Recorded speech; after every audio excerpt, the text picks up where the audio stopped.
But for now, let's go to North Sydney Oval, where the 2020 final is about to begin between New South Wales and Victoria. Here's Jim Maxwell. Matt Nicholson, the New South Wales captain's got the ball. He's going to bowl from the northern end of this picturesque ground at North Sydney. And he's got John Moss on strike, Brad Hodge at the non-striker's end. Chook Fowler and Tucker are the umpires as he bowls wide down the leg side. Wide down the leg side. A wide to start with. Jeff Lawson with me in commentary, as well as Kerry O'Keefe and Roger Wills. So a wide to start the game. Not a great place to bowl in the leg side here, because fine leg's up inside the circle. He's actually one of the two compulsory catches you've got to have. There's a first slip and a very short fine leg, and Matt Nicholson may have a bit of a nervy start there. Past Rod Tucker, he bowls to Moss. Moss leaves a ball that's just outside and going away a little bit. Matt Nicholson recognised as one of the better new ball bowlers going around, and one of a number of New South Wales aspirants with the white or the red ball. And we thought this pitch may be a bit slow. It's been very wet in Sydney all week until yesterday morning, and the pitch, when they dry out quickly, is slow. But that one really did carry through to Cooper Smith quite easily. Nicholson goes in, and Moss drives him away towards mid-on, goes with the stroke, and the throw would have run him out had it been successful down at mid-on. It just missed. I think that's Moses Enriquez out here at mid-on, having a lob at the stumps. They scampered, none for two. Jared Burke, is it, down there? Yeah, that's probably a typical single in this sort of game. It went almost to Burke. Luckily it was mishit and went slowly, and Burke, he's a left-hander, had to get around his right side, but I think the throw still may have found him short. As Nicholson bowls, and Hodge has a flay at this, gets a bottom edge on the bounce through to keeper Daniel Smith there, trying to belt it through the covers. They've got a deep cover and a deep square as the two men out. Only allowed two men outside the circle for the first 6 overs. A crowd of maybe 8,000 in here. There's still some vacant places up on the Doug Walters Hill on the far side of the ground. And a magnificent afternoon here for watching anything. And the crowd have already had a chance to have some catching practice with the warm-up from New South Wales. Nicholson bowls, and Hodges forward. He gets a run, pushing it out in front of square, and trots off to the non-striker's end. So none for 3 in a steady opening over so far from Matthew Nicholson, with the crowd hovered the expectation here. If it goes over the fence and they catch it, it's worth $100 at the moment. The big bashers, Thornley for New South Wales, Hussey for Victoria. So if Hussey comes in and hits a 6 and it's caught by someone in the crowd, that's worth $1,000. Nicholson goes up and bowls, and Moss is leaving the ball outside the off stump. What's going on out there? That's the 2 leaves in this over. I think it's a 50-over game. That was in the slot outside off stump. So often in this form of the game, any sort of width, they chase hard, go after it hard. It's a very short boundary. Backward of point, it's probably maybe a 50-metre boundary. You could almost hit it for 6 over backward point there. New South Wales even have a short third man in place. Nicholson again, and Moss is defending to the offside.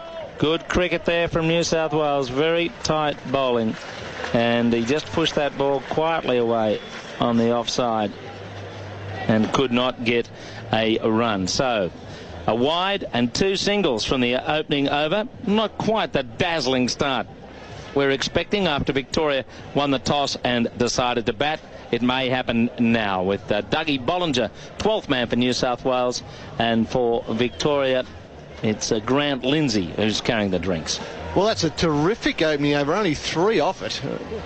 A winning score here may be around the 200 mark. We saw Queensland falter in their first innings score here, only getting 167 a couple of weeks ago when they were over 100 after the first 10, but we thought 200 might be par for the course. So if you go for 3 up and over, you've done exceptionally well. Henriques goes in and bowls a wide. Yep, umpire Fowler didn't have any choice there as he got a full and swung the ball. It seemed to swing away on our awkward angle, but it started very wide. So young Moses Henriques, captain of the Australian under-19 side, he's 18 years of age, And like Nicholson, he started with a wide. Yeah, a great moment for him. A final, it's a new style of final, but a teenager in a big game. Henriques goes in from the city end and he bowls down the pitch. He has a go and hits it in the air out towards deep cover, and it goes for 4. Didn't get the whole of that, enough of it, and went to hit it over mid-off more than cover, but got enough on it, and it went away out to the line at deep cover for 4 runs to Hodge. He's 5, and it's none for 9 in the second over here. Yeah, Hodge loves to hit it through the offside, and the ball was a good length swinging away. You went after it hard. Henriques bowls. He's walking into him, taken on the pad, and it runs away behind point for what should be a leg by, signalled by Nick Fowler. None for 10 in the second over. But Hodge was a metre or 2 down the pitch as the ball was released at him. It's a deep square and a deep point. The birdie, Aaron Bird, out there at deep point in front of the O'Reilly stand. And there's a man right on the line at deep square leg with a slip and a leg slip, the 2 close catches. Henriques, right arm quick, goes up. Moss swings it high, swings it long, but he's going to be caught in the deep. It's not going to carry the line, and he's out. He's picked the longest boundary here at North Sydney Oval, which is not a long way, but it went very high indeed. Swung a good length ball away on the leg side, and for a moment when he made contact, I thought it was going out of the park. But very high, no breeze to push it over the fence. The breeze from the northeast just kept that in play. And he wasn't underneath that one, Jimmy. He had a long time to think about it. It's hard to pick him up. He's come in from the hill. I mean, they've got these light blue outfits on, and there's so many new faces in the side. I don't know, is that Craig Simmons out there in the deep? But it's a dismissal that helps New South Wales cause here. Victoria 1 for 10 in the second over. Let's go around the grounds and get an update from Rod Laver Arena. Quentin Hull. Games are on serve in this men's singles third round match, Simone, between the Australian Peter Luchak and the German Tommy Haas. So Luchak is 15 love in the 4th game of the first set, serving at 1-2. Of the other matches reaching their conclusion, Sebastian Grosjean for the second time is now serving for the match against Guillermo Coria. Coria broke him back in Grosjean's previous attempt to serve out the match, but Grosjean up 2-1 and serving at 5-4. Meanwhile, on Laver Arena, Luchak 30 love, serving 1-2 first set. Victoria 1 for 10. Back to our commentators, Jim Maxwell and Jeff Lawson. New batsman is Michael Klinger. Daniel Christian was out at deep square in front of the Doug Walters Hill, who took that high hit from John Moss. And Henriques runs in again, and he bowls at Hodge outside the off stump. Just played and missed. Feathered at that ball, and it went through to the keeper. There's no slip now. They've gone for the short mid-wicket and a leg slip. No, there's good reward if you nick them, as long as you don't get it to the keeper. That's a gutsy field placement. And to bowl short of length outside off stump. Hodge knew where an easy boundary was, but there's a bit of extra bounce there. This pitch looks fairly quick at the moment. Should be a good pitch to hit through the line of the ball on. Hodge just trying to dabble to third man. Almost out. Henriques bustles in towards him, and he drives hard and gets it through cover for 4. He didn't have control, and it was airborne for a moment, and it wasn't all that far away from Dominic Thornley out at cover, but the birdie couldn't fly fast enough to get to it, and it zipped across the rope.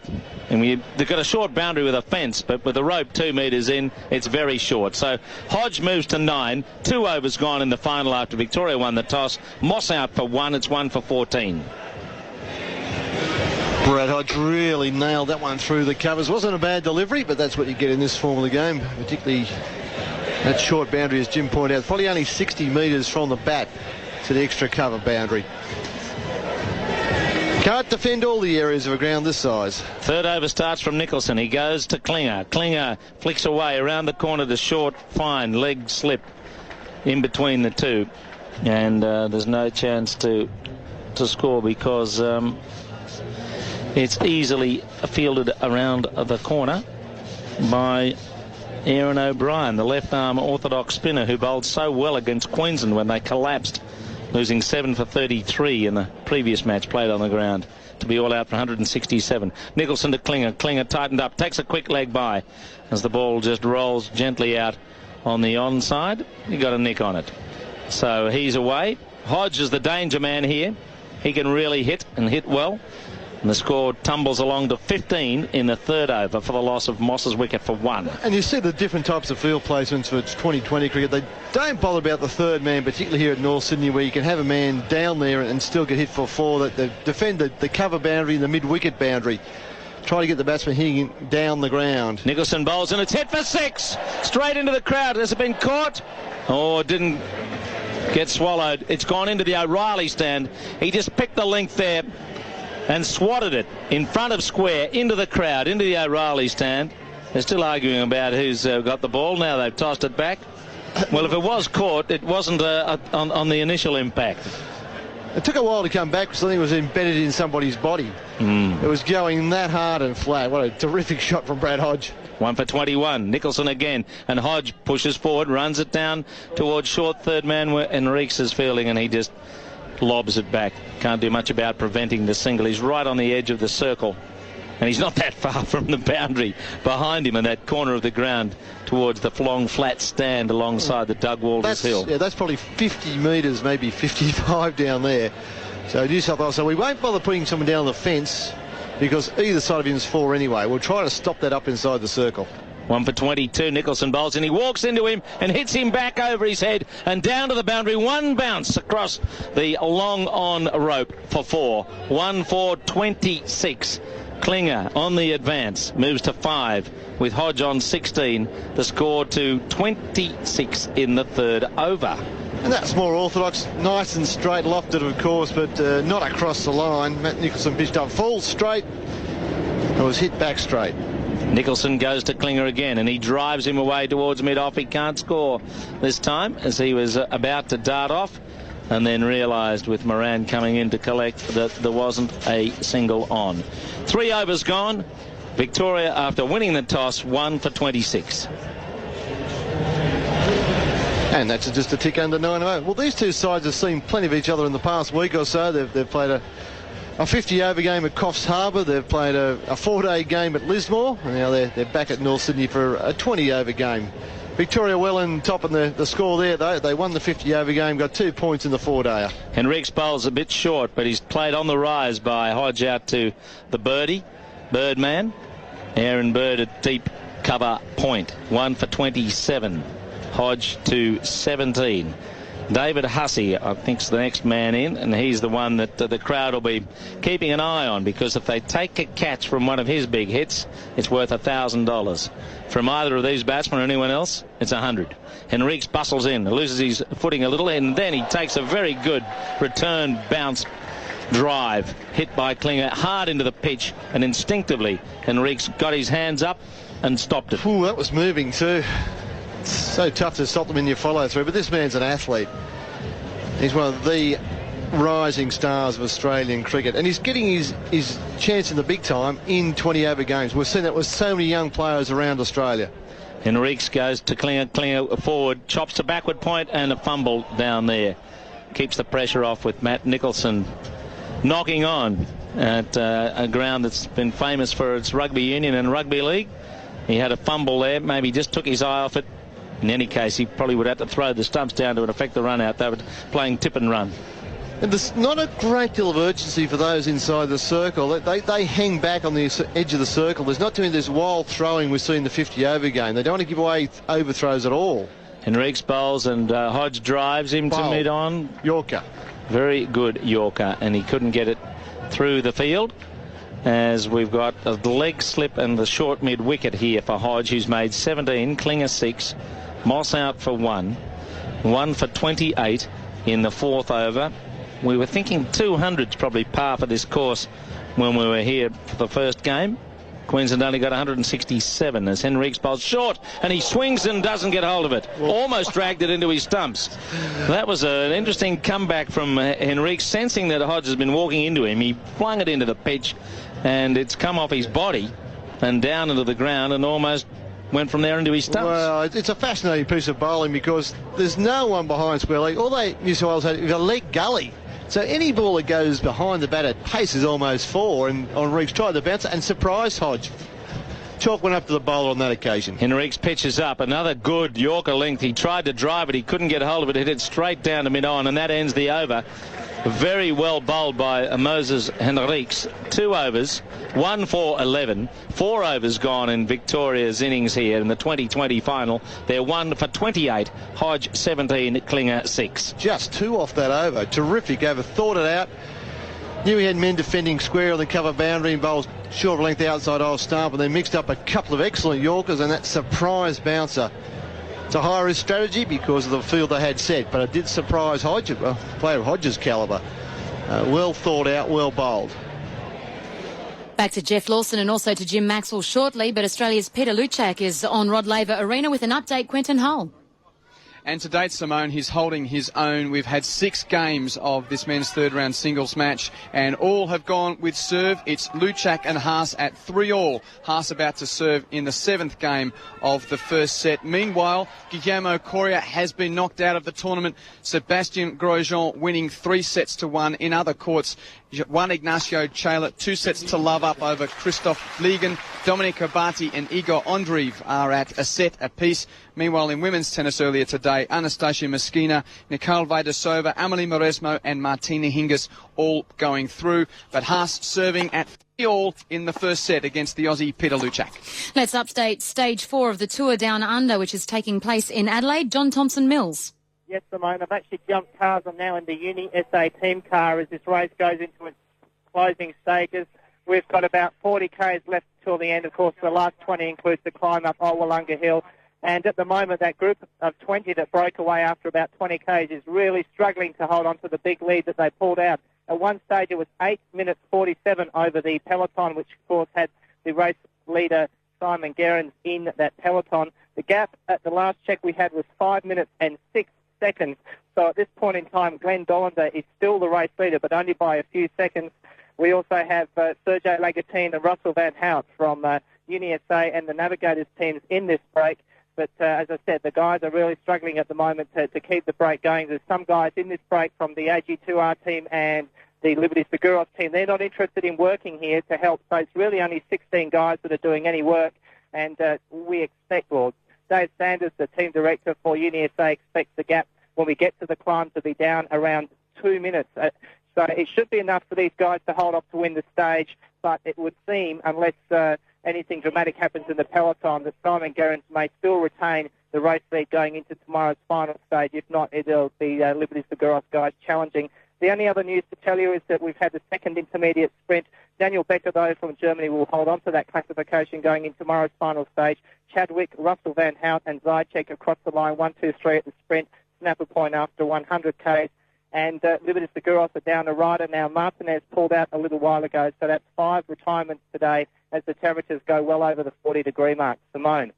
John Thompson-Mills reporting in from Adelaide. Back to North Sydney Oval now, the final of the 2020 competition between Victoria and New South Wales. The Vics won the toss and elected to bat. Let's get the latest. Here's Jeff Lawson and Jim Maxwell. And another 6 into the O'Reilly stand. It went a bit wider this time, and it was from Klinger. Hit it over mid-wicket. Looks like someone's claiming the catch in the crowd, but I think it may have been a half volley. Anyway, if they have taken it, that is worth $100. That's the second 6 hit in this innings. It's 1 for 40. Last ball of the over. Nicholson has a ball turned neatly around the corner to backward square for 4. So the last 2 expensive, a 6 and a 4. Klinger moves along to 21. And it's 1 for 44 at the end of the 5th over. Jeff Lawson and then Roger Wells. Also clever batting from Michael Klinger. First was some power over mid-wicket because Matt Nicholson went for Yorker. Didn't quite get it right. And Klinger opened up and smashed it away high over mid-wicket. But the next one, he just worked to finally no one down there. Good thinking. You don't need to be all biff and bash in this game. You need to use your brain. Henriques, the first ball, 6 over to Hodge. It's a 6 over the fence. It's been caught by the man in the red shirt. He bounces around with his mates on the grass. Started the 6th over. Welcome to the North Sydney Oval Jeff Lawson, fantastic spot we've got here. Virtue over the fence at third man, and Hodge, he's second 6. And he burst to 23. Klinger is 21. 1 for 50 at the start of the 6th over. Tempted Yorker, went wrong. Good shot from Hodge off the bottom of his bat. Next ball is lofted high. Has it got the legs? It has. It's gone right back towards the back of the grassy mound. It's been dropped. Too many went for the mark. It spilled onto the ground. They couldn't believe it. Where's Leo Barrow when you need him from the side? They're too greedy. 2 6s to Hodge. The Ken Irvine scoreboard ticks over. Hodge to 29, Klinger 21. 1 for 56. The Bushrangers are on the go. And on this ground, it's so easy. They were going on very steadily, but it's so small, you can really get a move on that run rate. Full toss, next one stopped inside this in the circle. Well done. It's a dot ball. Relief for New South Wales. Score remains at 1 for 56. Victoria winning the toss and batting. Moss out on the second over. Brilliantly caught by Christian in the deep. A high ball off Henriques for 1. And now it is 1 for 56. 2 6s in this over to Brad Hodge. Magnificent shots. The youngster Henriques, a real challenge now for him. Hodge waits, swings, backward square legs, no one there. The New South Welshman inside the circle. 1 over in the deep mid-wicket area. Another boundary away to the Bob stand. Wonderful over for Victoria and Hodge. Well, fielder restrictions for the first 6 overs here, so New South Wales still only allowed 2 out. It makes it so difficult for the bowlers. Hodge knows where they are. He knows he's got a leg gully up there. Hit it hard anywhere on the leg side. You'll get some good rewards. Henriques has just got a bowl off stump Yorkers at the moment. 1 for 60. Henriques to Hodge, and he nudges backward square leg. No run. And ball taken over there by O'Brien. So 1 for 60. Hodge has exploded to 33. Klinger 21. Oh, what a classic 2020 over it is. 6-6-4... There's not too much pushing for singles and running hard in the outfield. It's Sydney or the Bush here at the moment. And the Bushrangers doing okay. The tall young Henriques past the umpire. Hodge in the air, straight, lovely hit. Looks like another 6. It is. It hits the Irvine scoreboard on the base. What a classic shot by Hodge. He ends the over. 3 6s and that 4. 1 for 66 after 6 overs. Jeff Lawson, before you interchange with Kerry O'Keefe, what about that? Well, a couple of swats across the line, but not the last shot. It's just straight back down the line. It's a good length ball. And Hodge didn't try to overhit it. And once again, so often in 2020, we see players fail because they try to overhit the ball, try to hit it too hard. That time, Hodge just hit it through the line. He hit 1 6 off Henriques off the bottom of his bat off a Yorker over mid-on. Didn't try to overhit it. And that last one was, as I say, good length ball and off stump. Just went through the line and it landed, well, probably 10 metres beyond the boundary, beyond the fence. And it's good orthodox cricket in many ways. You still play the normal shot, you just follow through a little bit. And we know what a good striker and timer of the ball Brad Hodge is.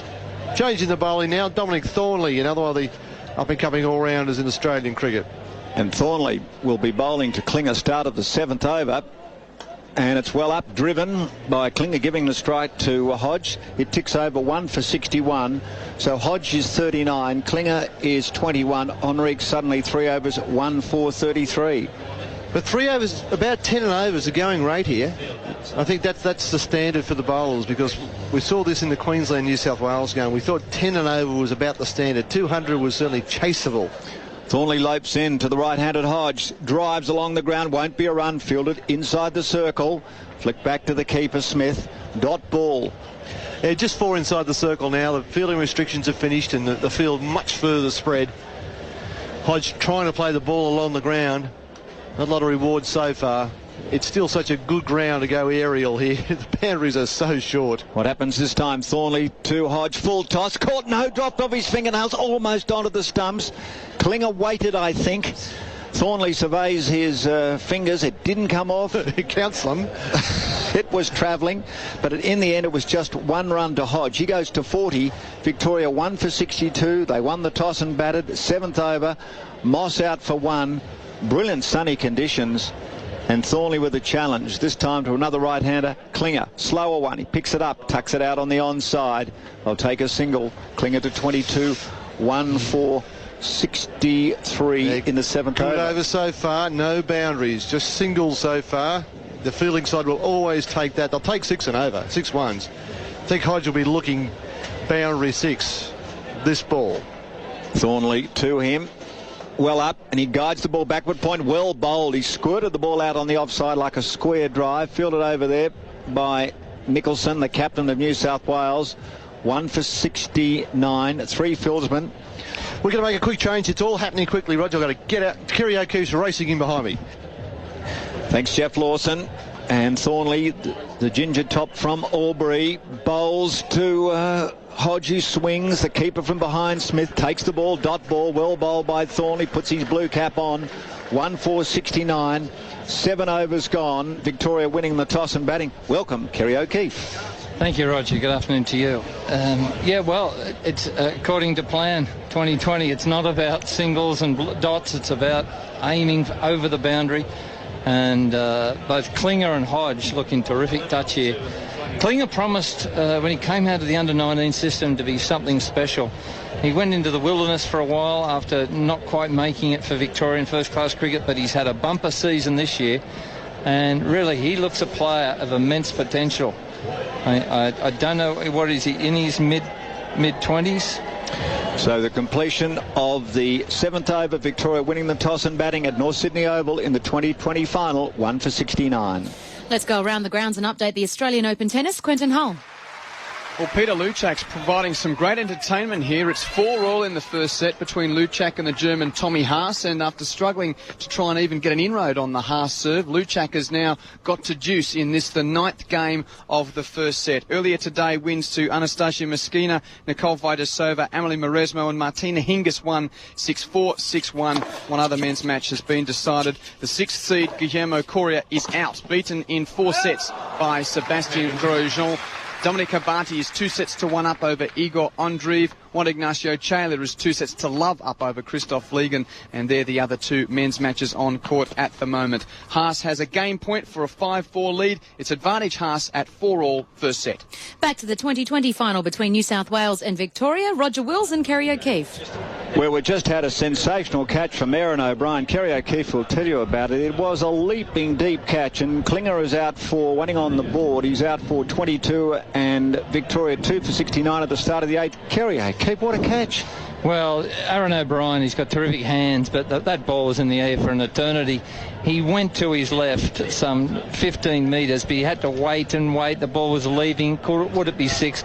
But he held on a half dive.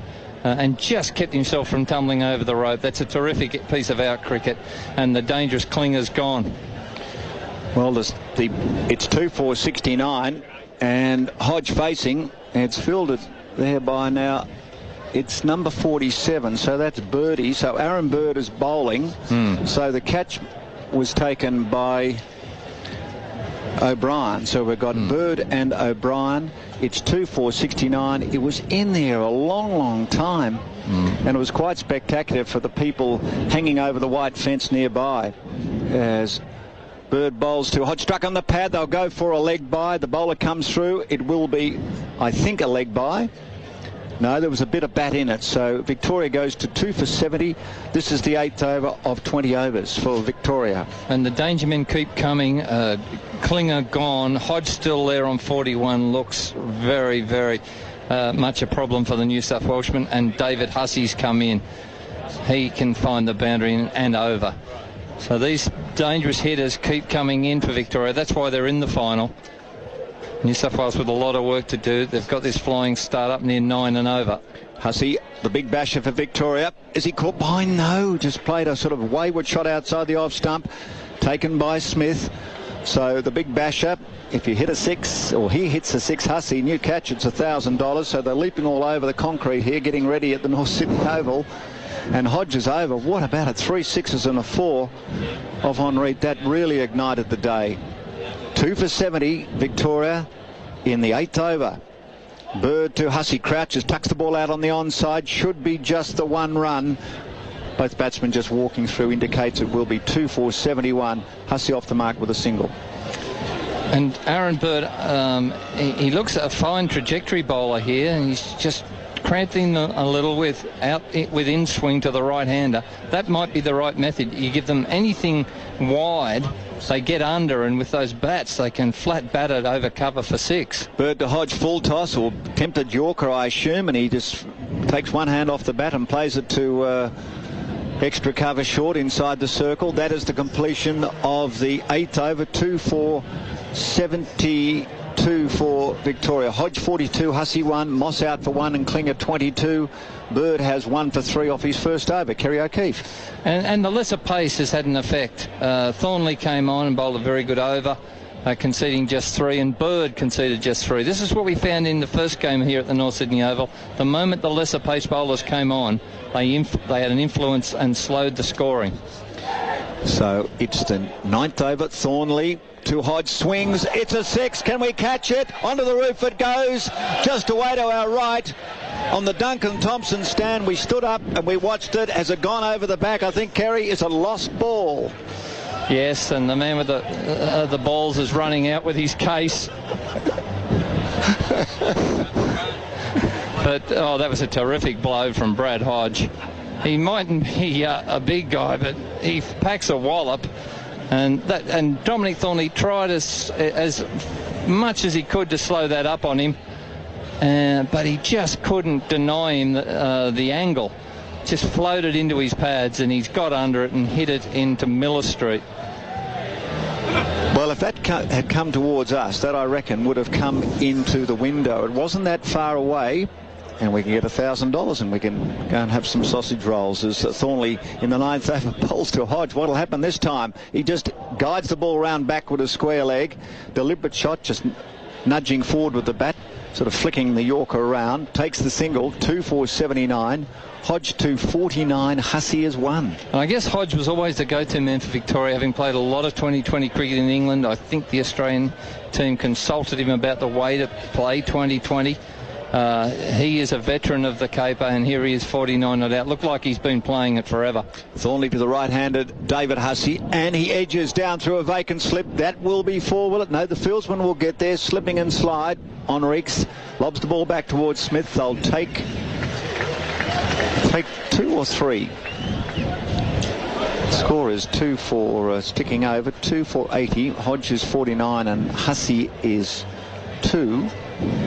So it's Hodge facing Thornley, and they're getting ready on this side. There are 3 on the rope on the onside, but if he hits it well, it'll be another 6. Thornley, right arm over. Hodge drives along the ground towards us, and also Jared Burke down there in front of us. Burkey on the back of his shirt, and it's 2-4-81, and the likely lads over the fence. Kerry, what a fabulous view they've got here at North Sydney Oval. Applause for Hodge, 50. A very good 50. But Hussey on strike. It's beers down, boys. There's $1,000 to be had here. That's right. Tense up. Thornley to David Hussey. Shuffles, hammers the ball straight down the ground. Should only be 1. Fielded there quickly into the air. Well done. Ball comes back to Thornley. And we still have, I think, another ball to complete the 9th over. There are 20 overs aside. 2-for-82. Hodge 50 and Hussey is 3. Well, Queensland were going to get 200 in that previous game at this ground and faltered and were bowled out for 160 odd. Victoria really will have to pin their ears back and look at 180 plus. Thornley to Hodge, swings in the air, a cracking shot. That's flying across the turf, and the trainer just over there with a water bottle had to get out of the way. It was going so quickly. Another boundary to Hodge. It is the completion of the 9th over, the domestic 2020 final at North Sydney Oval. Hodge a brilliant 54. Hussey is 3. The Bushrangers 2-for-86 after 9 overs. Let's go around the grounds and get an update on how Australia's Peter Luchak is going on centre court. Quentin Hull. Well, the tension builds here, Simone, and add some excitement to that as well, because the Australian Peter Luchak, ranked 139 in the world, is now only 2 points away from taking the first set away from the highly regarded German Tommy Haas. It's 30-love in the 10th game of this set. Haas had a couple of game points to hold serve in his previous service game, but the one break point that the Australian got, he took it with open arms and now is serving for the first set. Points in play at 30 all. Haas with a backhand cross court. Luchak drives and hits his backhand long. So it's 30-15. The roof is closed at Rod Laver Arena, but still beneath us plenty of fans being used by the patrons to cool themselves down, so no doubt still rather warm inside this arena on this very hot day in Melbourne. 30-15 Luchak at 5-4. The first serve down the tee is just wide. And this really is quite a surprise considering the form that Haas has been in. Second serve Luchak at 30-15. A sliced backhand return from Haas. Forehand down the line from Luchak. Haas runs it down with a forehand. Luchak plays the forehand. And now they settle from behind the baseline. Haas goes cross-court with the forehand. Luchak with a forehand down the line. A slice from Haas to change it up. Forehand from Luchak, who's pressing. Haas is on the run. Luchak is on the baseline. Slice backhand from Haas. Luchak backhand down the line. Picked up by Haas. Luchak on top in the rally. Haas goes for the lob. It'll sit. The crowd waits. The smash is hit back in play by Haas. Another smash. That's the winner. 40-15, 2-set points. Oh, it was like an eternity waiting for that first smash. Haas held his ground and lobbed it back.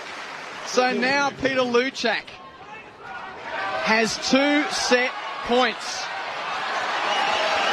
He couldn't have wanted a more dramatic point to set up this moment for the 26-year-old Melburnian. 40-15. 2-set points for Luchak. First serve down the tees, an ace! Luchak wins the first set, pumps his fists and turns to his support crew with a display of exultation almost, but it's only one set. But what a turn up here. Peter Luchak has taken the first set from Tommy Haas. He had one break point in the 9th game. He took it and serves it out in the 10th game. The Australian 6-4 after 37 minutes. Briefly around the other courts, Juan Ignacio Chela has won through. He's defeated Christoph Ligon in 3 sets. Dominic Herbati is 2 sets to 1 up over Igor Andreev. Earlier today, Sebastian Grosjean beat Guillermo Coria. And winners in the women's today, Mishkina Vedasova, Maresmo and Hingis. But all the attention, Simone's on Rod Laver Arena. Peter Luchak, a set to the good of Tommy Haas. Quentin Hull from Melbourne Park, a Victorian on top at the Australian Open Tennis, and Victoria travelling well in the final against New South Wales, the 2020 final at North Sydney Oval. Let's go back to the ground to Kerry O'Keefe and Jim Maxwell. Just starting the 11th over with Hodge 60 and Hussey 9, 2 for 98.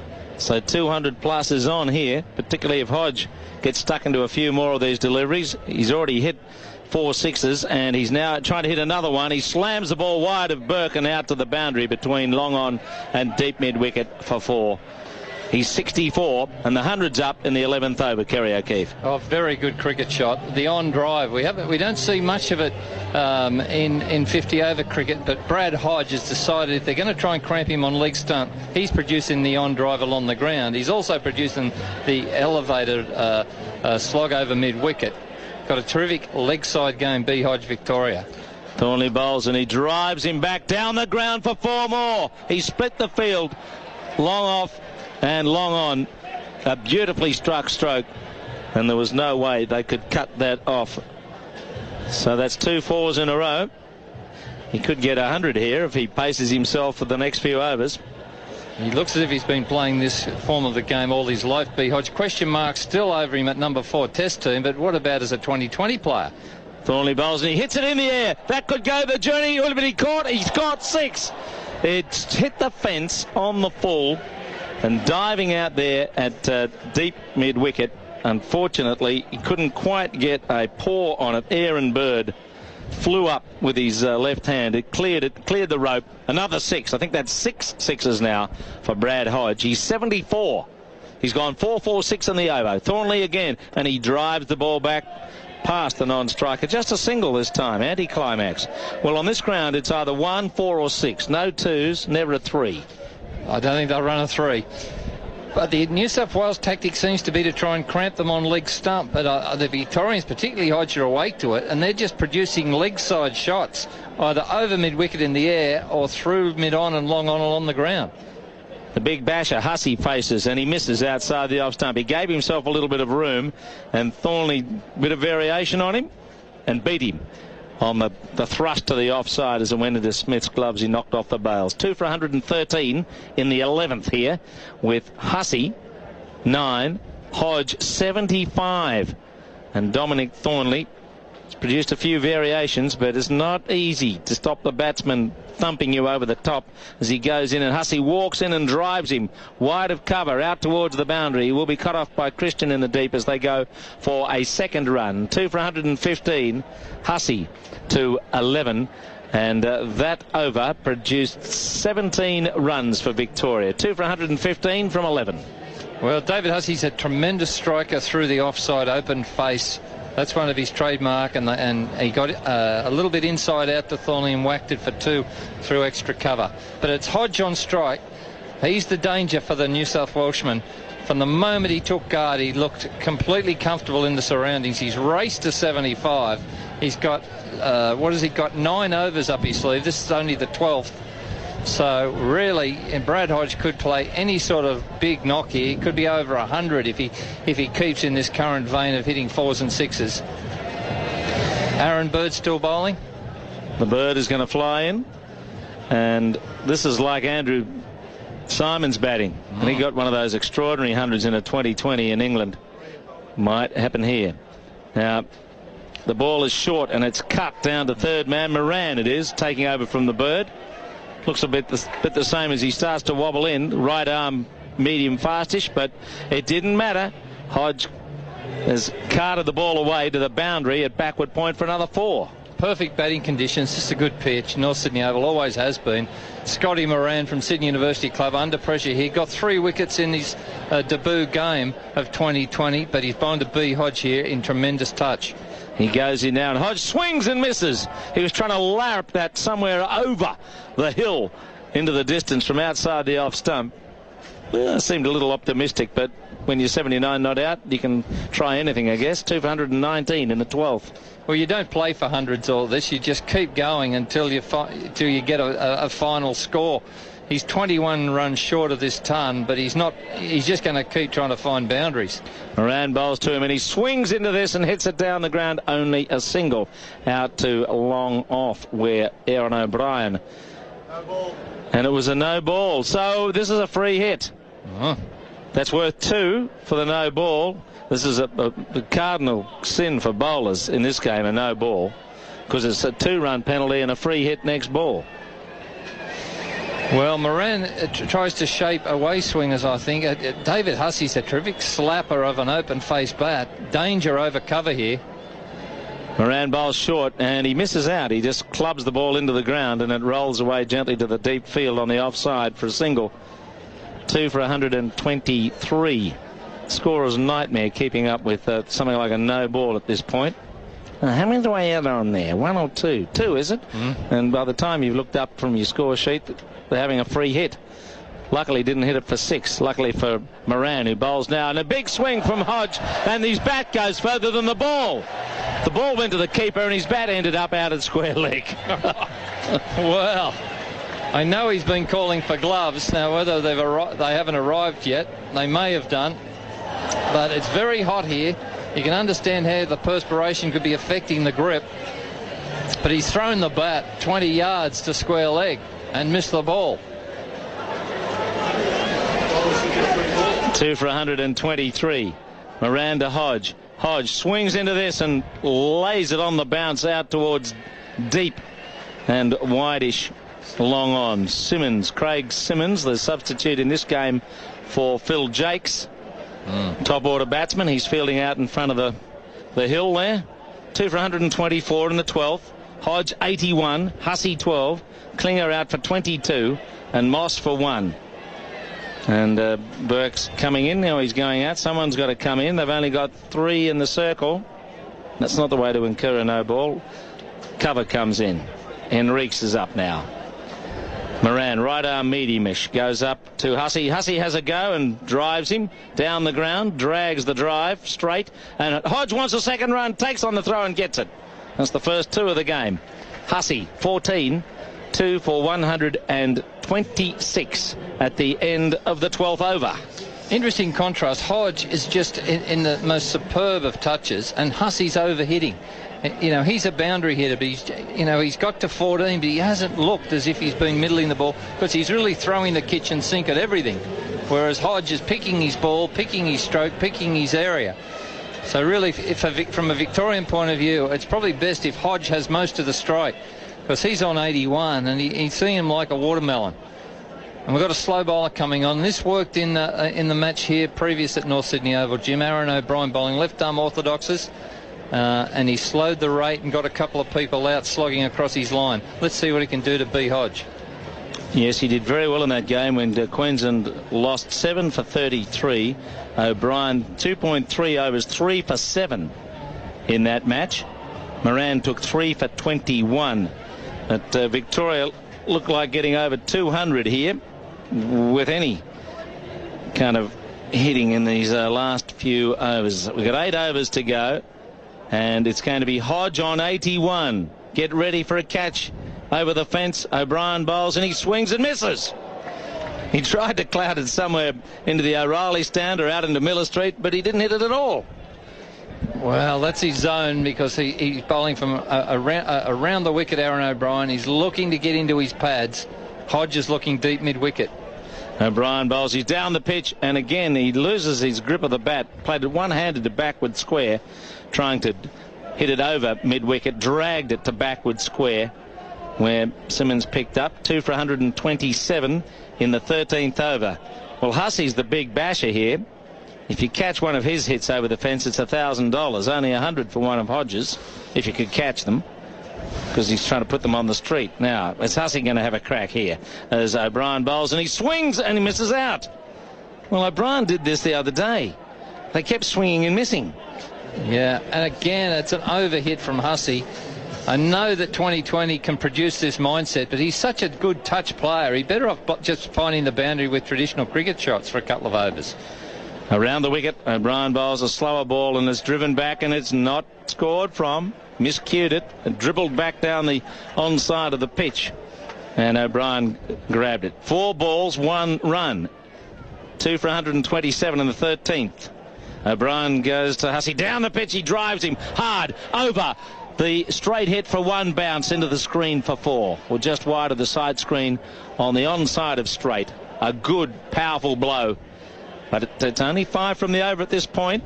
2 for 137, Hussey 18. Well, he just drove down the line. It was bowled. He's been tugging across it. Let's see what he does here. O'Brien bowls 2 and he hits that in the air. That's 6. It's smeared. 1 bounce across the rope. It didn't quite clear it. It landed about 3 inches in front of the rope at deep mid wicket and went clattering into the picket fence. So he's gone 1-4-4. The end of the over there. 2 for 131. Nope, the scoreboard's ticking over to 135. 14 overs gone. Or the 14th over, sorry, coming up at 2 for 135. Hodge 82 and Hussey 22. Well, they're very well set here. Platform being laid, particularly by Hodge. Hussey struck a couple of late boundaries there. But at 2 for 135 with 6 overs to go, they've got a big chance of topping 200 here. Now, here comes Moran, bowling his second over, and he's driven through cover for 4. That was absolutely like a rocket. Was it Thornley on the edge of the square there? It went straight through his fingers overhead. O'Brien on the edge of the square. Gee, that flew. It went for 4. His hands went up instinctively, but it went straight through them. Just burst through them. Wow, it was hit well. He's now 86, and he has another go, and hits over cover. That's going for 4. He found the gap between the men on the offside, over and wide of O'Brien on the edge of the circle there. 2 for 143. Hodge 90. Oh, well, the open face slap, he's been mainly going leg side. Now he's decided to go over cover's head. That was a mighty blow. Moran again bowls to Hodge, who walks into him and drives him in the air. That's 6. That's a big 6. And that is smeared away. Bounces back off the awning out there at long off. What a stroke. Whew, cleanly hit. 4-4-6 in the over. Hodge 96. About to become the first century maker in 2020 in Australia. Well, this is a brilliant innings. This deserves 100. Come on, Bradley. Could be this ball. Hodge goes to And Hodge is off the edge, in fact, trying to beat the ball away off Moran, and he gets a 4 to third man. Thick edged it. He tried to bang it over cover. What an innings it's been from Brad Hodge. 4-4, 6-4 in this over. He gets an embrace from Hussey. He's mopping off a bit of sweat, I think. He drops his bat again. He'll need another pair of gloves. The first 2020 century scored by Brad Hodge, and no surprise that it's happened at North Sydney. Well, the Australian Test number 4 has got a limited, a 2020 century. Sometimes we see him with his feet planted fencing at balls in 5-day cricket. Gee, the way he's played today, he's Bradman. 2 for 153 in the 14th. Moran to Hodge. Hodge drives hard through the covers. Only a single out to the deep field as it's hurled back by Stephen Phillips, who's on the cover boundary. 2 for 154. Going to be something to chase for New South Wales here with Hodge on 101. And they've got a dangerous hitter in next, Liam Buchanan. Stage set, over 200, difficult to get. Moran to Hussey. Hussey walks in and smacks him away to deep mid-wicket, dragging it out to the deep field where Christian lobs back. 2 for 155 with Hodge 101, and that's after 14 overs. Let's go to the Australian Open for an update on Peter Luchak, the Australian who's out on centre court against Tommy Haas. With the details, here's Gerard Whateley. No hiccups for Peter Luchak so far, having pocketed the first set 6-4. He's on serve in the second set with Tommy Haas 2-all. Luchak holding his previous service game to love, so he seems to be in a terrific rhythm at this stage. Haas serving at 30 love to try to get to 3-2, but Luchak defying his ranking at the moment and looking to be the dominant player. On Margaret Court Arena, Dominic Herbati leads 2-1 over Andreev, but in the fourth set Andreev has a couple of breaks to lead 4-1, so that does look in the heat to be going to a fifth set. 2-all in the second set, 30-15 with Haas serving. Back to North Sydney Oval now, where Brad Hodge and Dominic Hussey are leading Victoria on to a very handy score indeed. Back to the ground, here's Jim Maxwell and Kerry O'Keefe. 49 balls for that century, 7 sixes and 11 fours. O'Brien is bowling, and a reverse sweep misses out from Hodge. It's a wide. He was a little bit wide outside that off stump, premeditated reverse, and he missed out. 2 for 159 in the 15th over. 220 beckons here. O'Brien to Hodge, and Hodge waits on a ball. It's a slower ball, and he lobs it off the back foot down towards Burke, who runs around from long on. And a moment ago, they actually ran a 3, Jeff Lawson. Remarkable. Yes, 2 for 160. Ball went to fine leg off the spinner, and there was no fields within about 70 metres of it. But good piece of bowling, the last from O'Brien. Really did slow it up and beat Hodge through the air. O'Brien bowls, and he's bowled Hussey all over the place.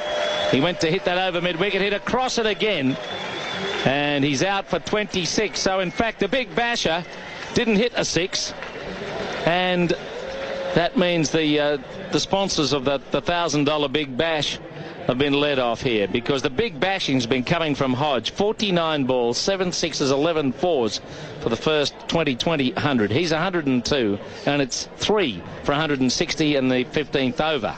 And once again, it's slow bowling that does the trick here. O'Brien very good at North Sydney Oval against the Queensland Bulls a couple of weeks ago in their opening 2020 fixture.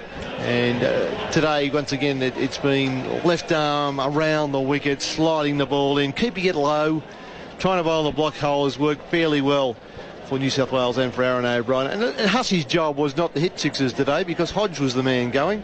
They still try to preserve their wickets a little in this form of the game. They're not indiscriminate by the way they go after the bowling, because every time you lose a wicket, their run rate still slows down a bit. O'Brien now to Cameron White, who plays and misses the first ball outside the off stump. So O'Brien's done as well as any of them. And he's left arm around. Tall fella comes up to White. White drives away towards cover. There's a sweeper in the deep, and they take an easy single out towards Christian on the boundary. 2 for 161 in the 15th. Now Hodge back on strike on 102. Will he attempt the reverse sweep again? Just hit it straight back over his head. That's where he might be going. Let's see what he does as he plays a little paddle around the corner. He dinks it down to fine leg. No one at home there. It should run away for 4. It's touch and go. A diving save along the line prevents the boundary. Simmons going around, and they run another 3.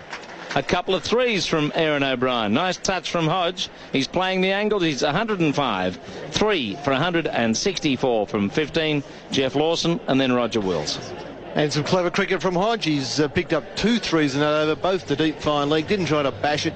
It's so hard to get underneath the left arm orthodox and hit him down the ground. If he bowls from wide of the crease, angles in and bowls, and landing the ball on the popping crease where the batsman's standing, and Hodge said, well, I've tried a few big hits, hasn't quite come off. I'll try something a little more cleverer, and he got a reasonable reward for that. It's been a great mixture of clout and thinking from Brad Hodge, who's played a number of 2020 games in England with his county. Henriques back into the attack and starts the 16th over. Swing by Hodge along the ground. Good shot, well fielded inside the circle at the edge of. So just 1 to Hodge, which is significant at the moment. He's 106, 3 for 165 at the start of the 16th over. Henriques was 1 for 33 before he started his last over. You're only allowed 4 overs maximum per bowler. So it's White, the captain of Victoria, won the toss and batted, and that's what he's trying to do at the moment. Drives, and it's fielded by Henriques. No, it's not. He misses it. You heard the ooh of anguish from the crowd. Yeah, that's a double whammy when you misfield and allow a signal, because you don't want Brad Hodge on strike.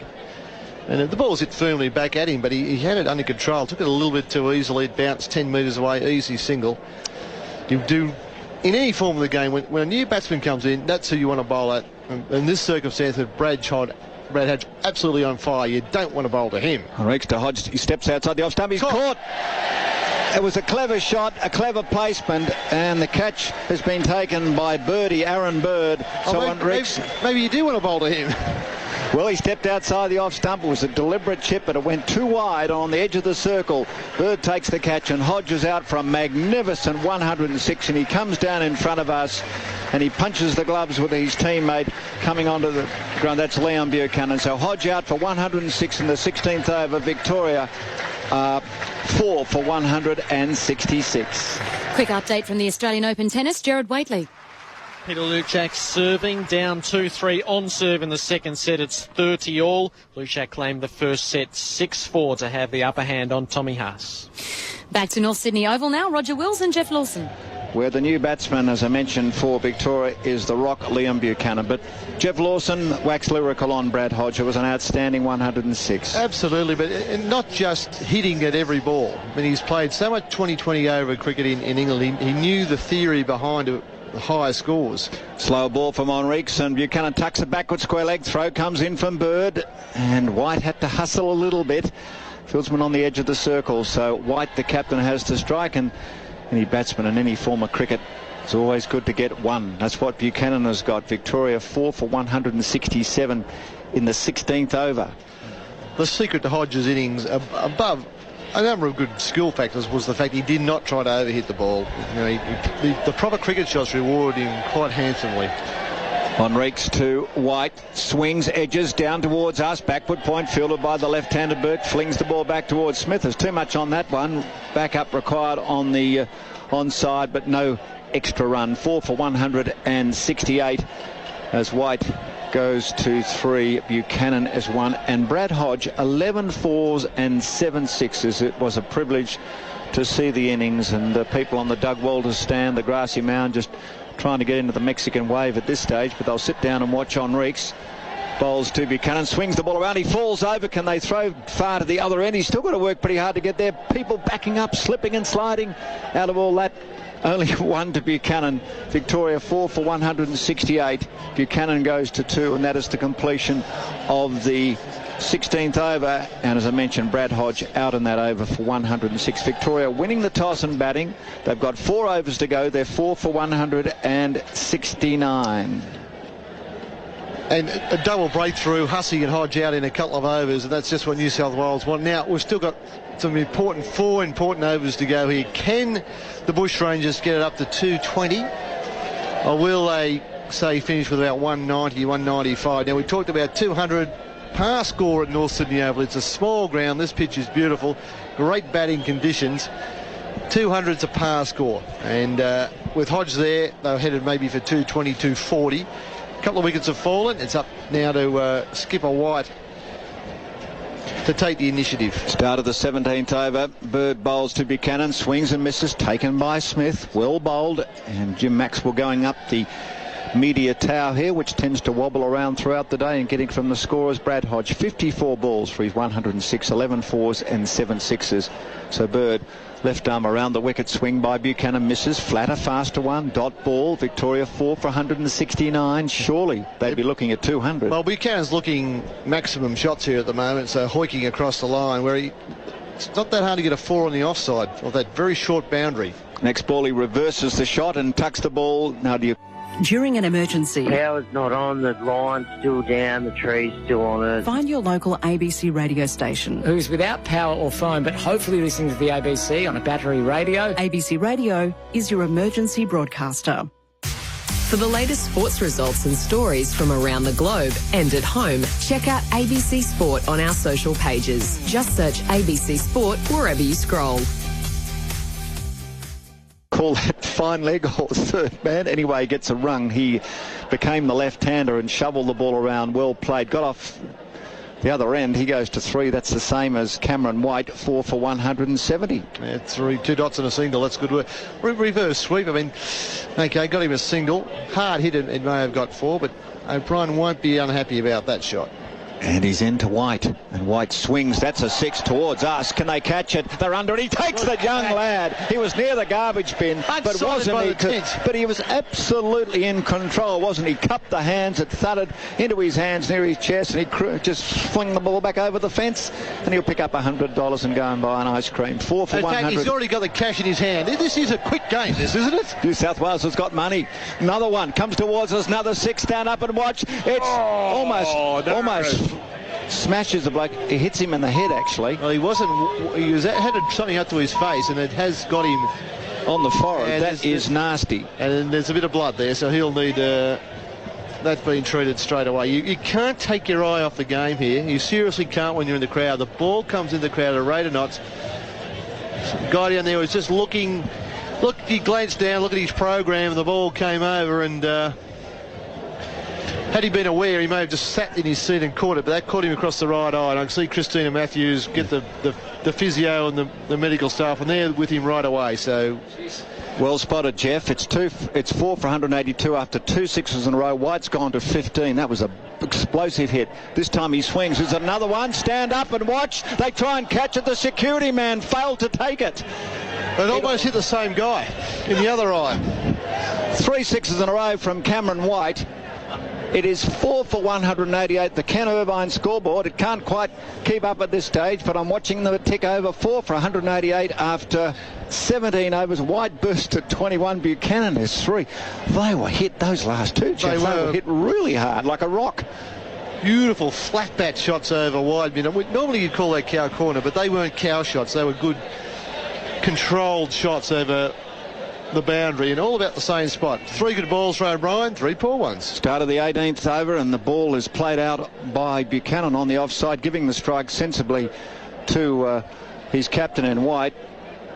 And bowling for New South Wales is Aaron Bird. You've got to sort of do your homework. He is of a nervous night. You've got to learn all the nicknames. And well, you don't have to. Well, we call them in the normal names. But in the faded blue, it's Aaron Bird bowling to White. Hammers the ball in the air to mid-wicket. Could be a 4. It's travelling so quickly. Interchanged by the fieldsman. Throw comes in. Well done. They saved a couple. Stumps go off. Bale's taken off by the bowler. Good, triple play. They'll pick up 2. White to 23. 4 for 189. A brilliant bit of fielding because that was travelling away from us. I thought it was going for 4. Cameron White favours that area. And it was, in the baseball, you'd probably score that 7 to 8 to 1. You'd score that. So, Bird, shuffle from White, digs it out. They'll take a single. 4 for 191. So Victoria's certainly going to make 200. led by Brad Hodges, 106 off 54 balls, 7 sixes. Moss made 1, Klinger 22, David Hussey 26, Hodge 106, 4 for 192. This is the 18th over, been bowled by Aaron Bird. This delivery to Buchanan, shuffles, full toss, edge 4. Well played, clever. No one there in that position. Well, and it flew past Smith. He's called it a no ball for too high, which seems to be a pretty harsh call. It's got to go over the waist. Wasn't called by a square leg. It wasn't called by a budgie tucker at a square leg. It was called by Chook Fowler, and it was a very much a 50-50 call. And it's not a free. The only time it's a free hit is a front foot no ball. So any other sort of no ball, not enough fieldsmen in the circle, or a fast full toss is not a free hit. But that was just another example. The bowlers don't get much benefit out in this sort of game. 4 for 192. Bird to Buchanan, shuffles, well stopped by Smith. No, in the end, well, it was actually travelling down leg side, got his pads behind it and saved 4 byes. They'll take it. Well, he's given it a run. So either forgot the single byes, or he may have got something on it, but it seemed to go straight through the keeper.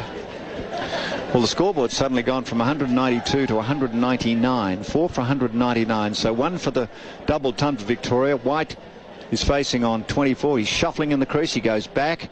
He waits. He goes to leg side and he hits the ball over the fence.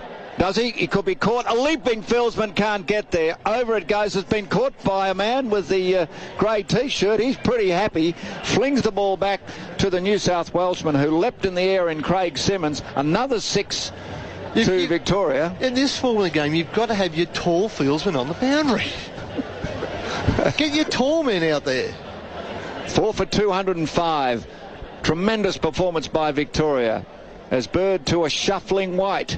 Smashes the ball over cover 6. Can they catch it? A man took it, but I think the propensity of the ball knocked him back in his seat. So another 6 to White. Now he's hit, 5 sixes in 2 overs. He goes to 36. And at the end of the 18th over, Victoria, a massive 5 for 200 and waiting on the board, 5 for 211 at the end of the 18th over for Victoria. Very quick score check from the Australian Open tennis, Gerard Whateley. Tommy Haas starting to pressure the serve of Peter Luchak. So far he's held it together on serve. It is 3-4 in the second set. Luchak won the first 6-4, but he now has to defend his first break point of the match. 2 overs to go at North Sydney Oval in the Victorian innings. Back to the ground, Roger Wilson, Jeff Lawson. Thanks, Simone Thurtell. 5 for 211. What a fantastic performance by the Victorians, Jeff Lawson. I know you'd love to say it. Well, Brad Hodge, we know he's a great player, but Cameron White has a wonderful performance of hitting so far. As I said, 5 sixes in the last 2 overs, and a couple of those just screeched over the fence. And O'Brien starts the second last over. Slow one down the offside, not taken by the keeper. Let go by the batsman Buchanan, who lopes down the other end. He's happy it's a wide. So there will be the extra ball. 5 for 212, but the strike is with White. Well, there, once again, double whammy for Victoria. It was a wide, plus White gets on strike. O'Brien to him. Swings. That's 6. Has that gone out of the stadium? It's gone up to the back of the Duncan Thompson stand. I stood up and looked out the window, but had to look under the gutter of the roof. So it's hammered into the back of that stand. Cameron White bided his time and then just flicked the ball over wide mid-wicket for another 6. The scoreboard ticks over. 5 for 219. Cameron White goes to 47. 6 sixes for White. Well, you've just got a bowl in the block hole to Cameron White. He either hits it over extra cover or over cow corner. And it's 2 areas where he can really get a good swing of the bat, and he's hit it so cleanly. Well, one ball just limped over the fence at long on. The others have just gone 20 rows back, and that one was nearly into the pub across the road here.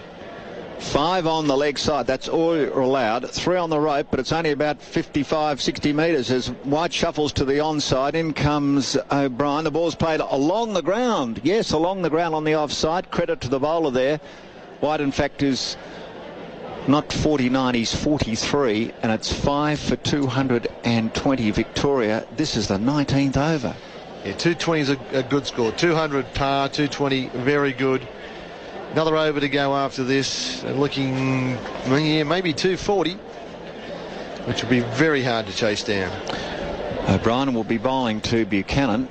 Just put the monox up on this one and see what happens is the ball comes, slow one, well bowled down the offside, missed by a swinging Buchanan. He swung a lot and he remains on 9.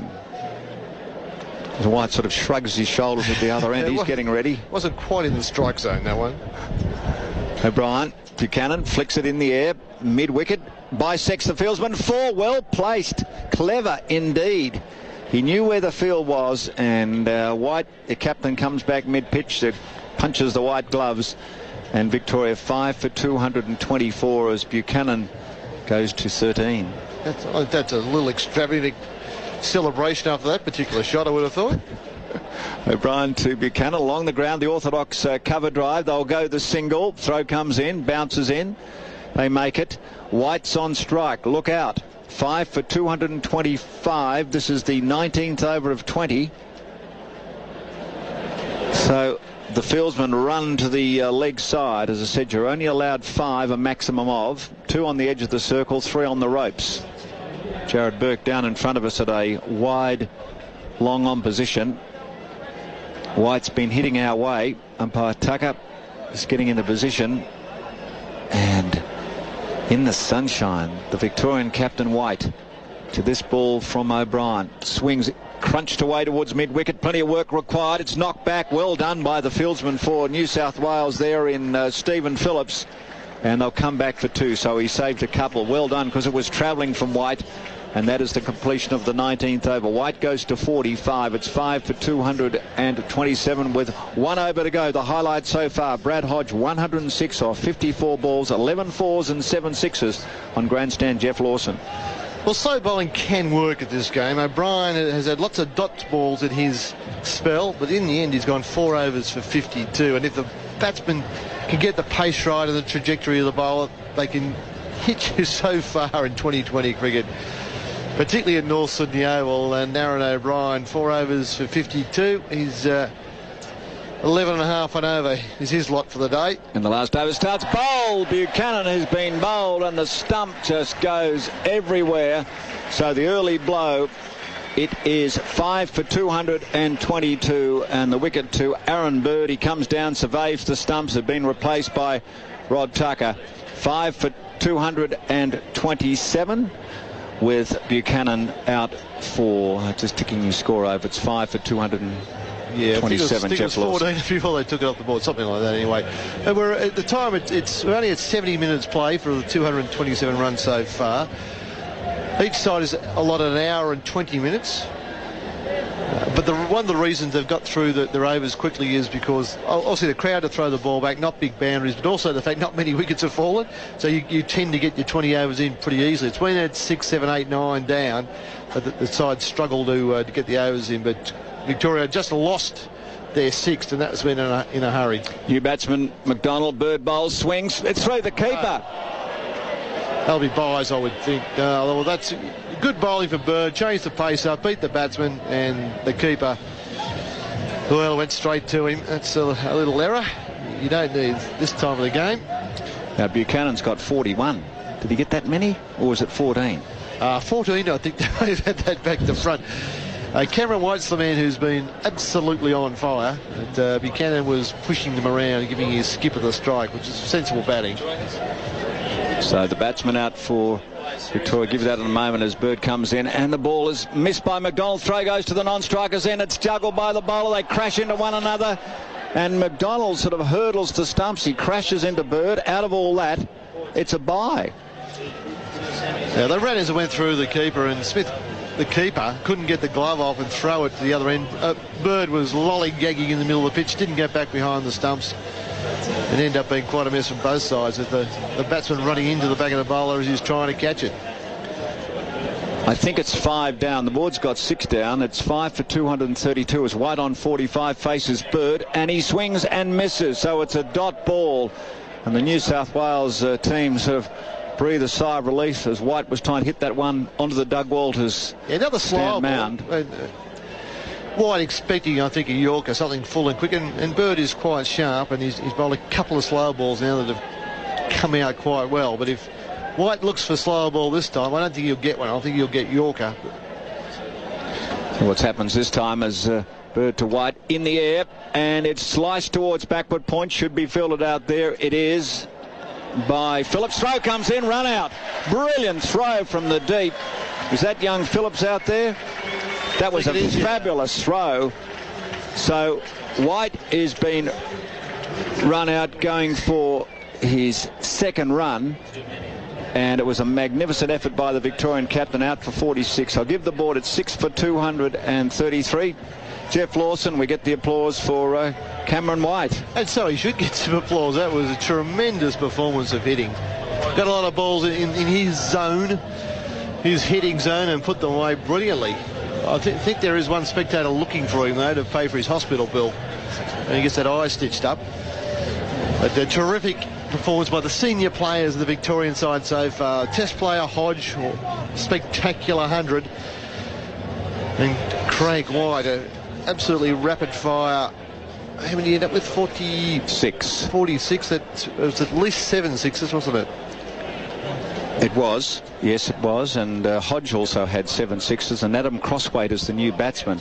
It's 6 for 233. White was run out for 46 as Bird bowls to Crosswaite. He bowled a spectacular cartwheeling leg stump.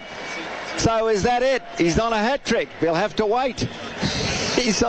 Well, it was a run out, wasn't it? So there was a bowl also earlier. So it finishes, I think the board has ticked over to 8 for 233, but by my calculations, I think it might be 7 for 233. The main thing is the score. So Crosswaite was out for naught. He was bowled by Bird. The top scorer is Victoria, 106, Hodge. White was run out for 46. And on the board, it's got 8 for 233. Some thoughts from Jeff Lawson. Well, we thought on this very good batting we could hear at North Sydney that 200 was an average score. They got better than average thanks to Hodge and White. New South Wales have something decent to chase now. 8 for 233. Back now to North Sydney Oval, where New South Wales will be chasing a victory target of 234 in the 2020 final against Victoria. Out at the ground, here's Jim Maxwell. They scored from the first ball. Burke is off the mark to Siddle, with Craig Simmons taking guard here. 2 left-handers opening for New South Wales. They need a mighty 234 to win. Siddle as a right-armer, a quick bowler. He pushes across the left-hander, and it's allowed to go through. Just while we've got a chance here briefly, James Sutherland, the CEO of Cricket Australia, is with me. First of all, this afternoon at North Sydney Oval, great spectacle, although not as many people as we saw for the previous game, which was on a Sunday when New South Wales played Queensland. Good afternoon, James. Good afternoon, Jim. No, not quite as big a crowd, but as you say, being on a Saturday and earlier in the day with a lot of cricket being played around Sydney, perhaps 2 expectations. Siddle bowls and a big swing misses from Simmons, trying to hit it out of the ground into Miller Street.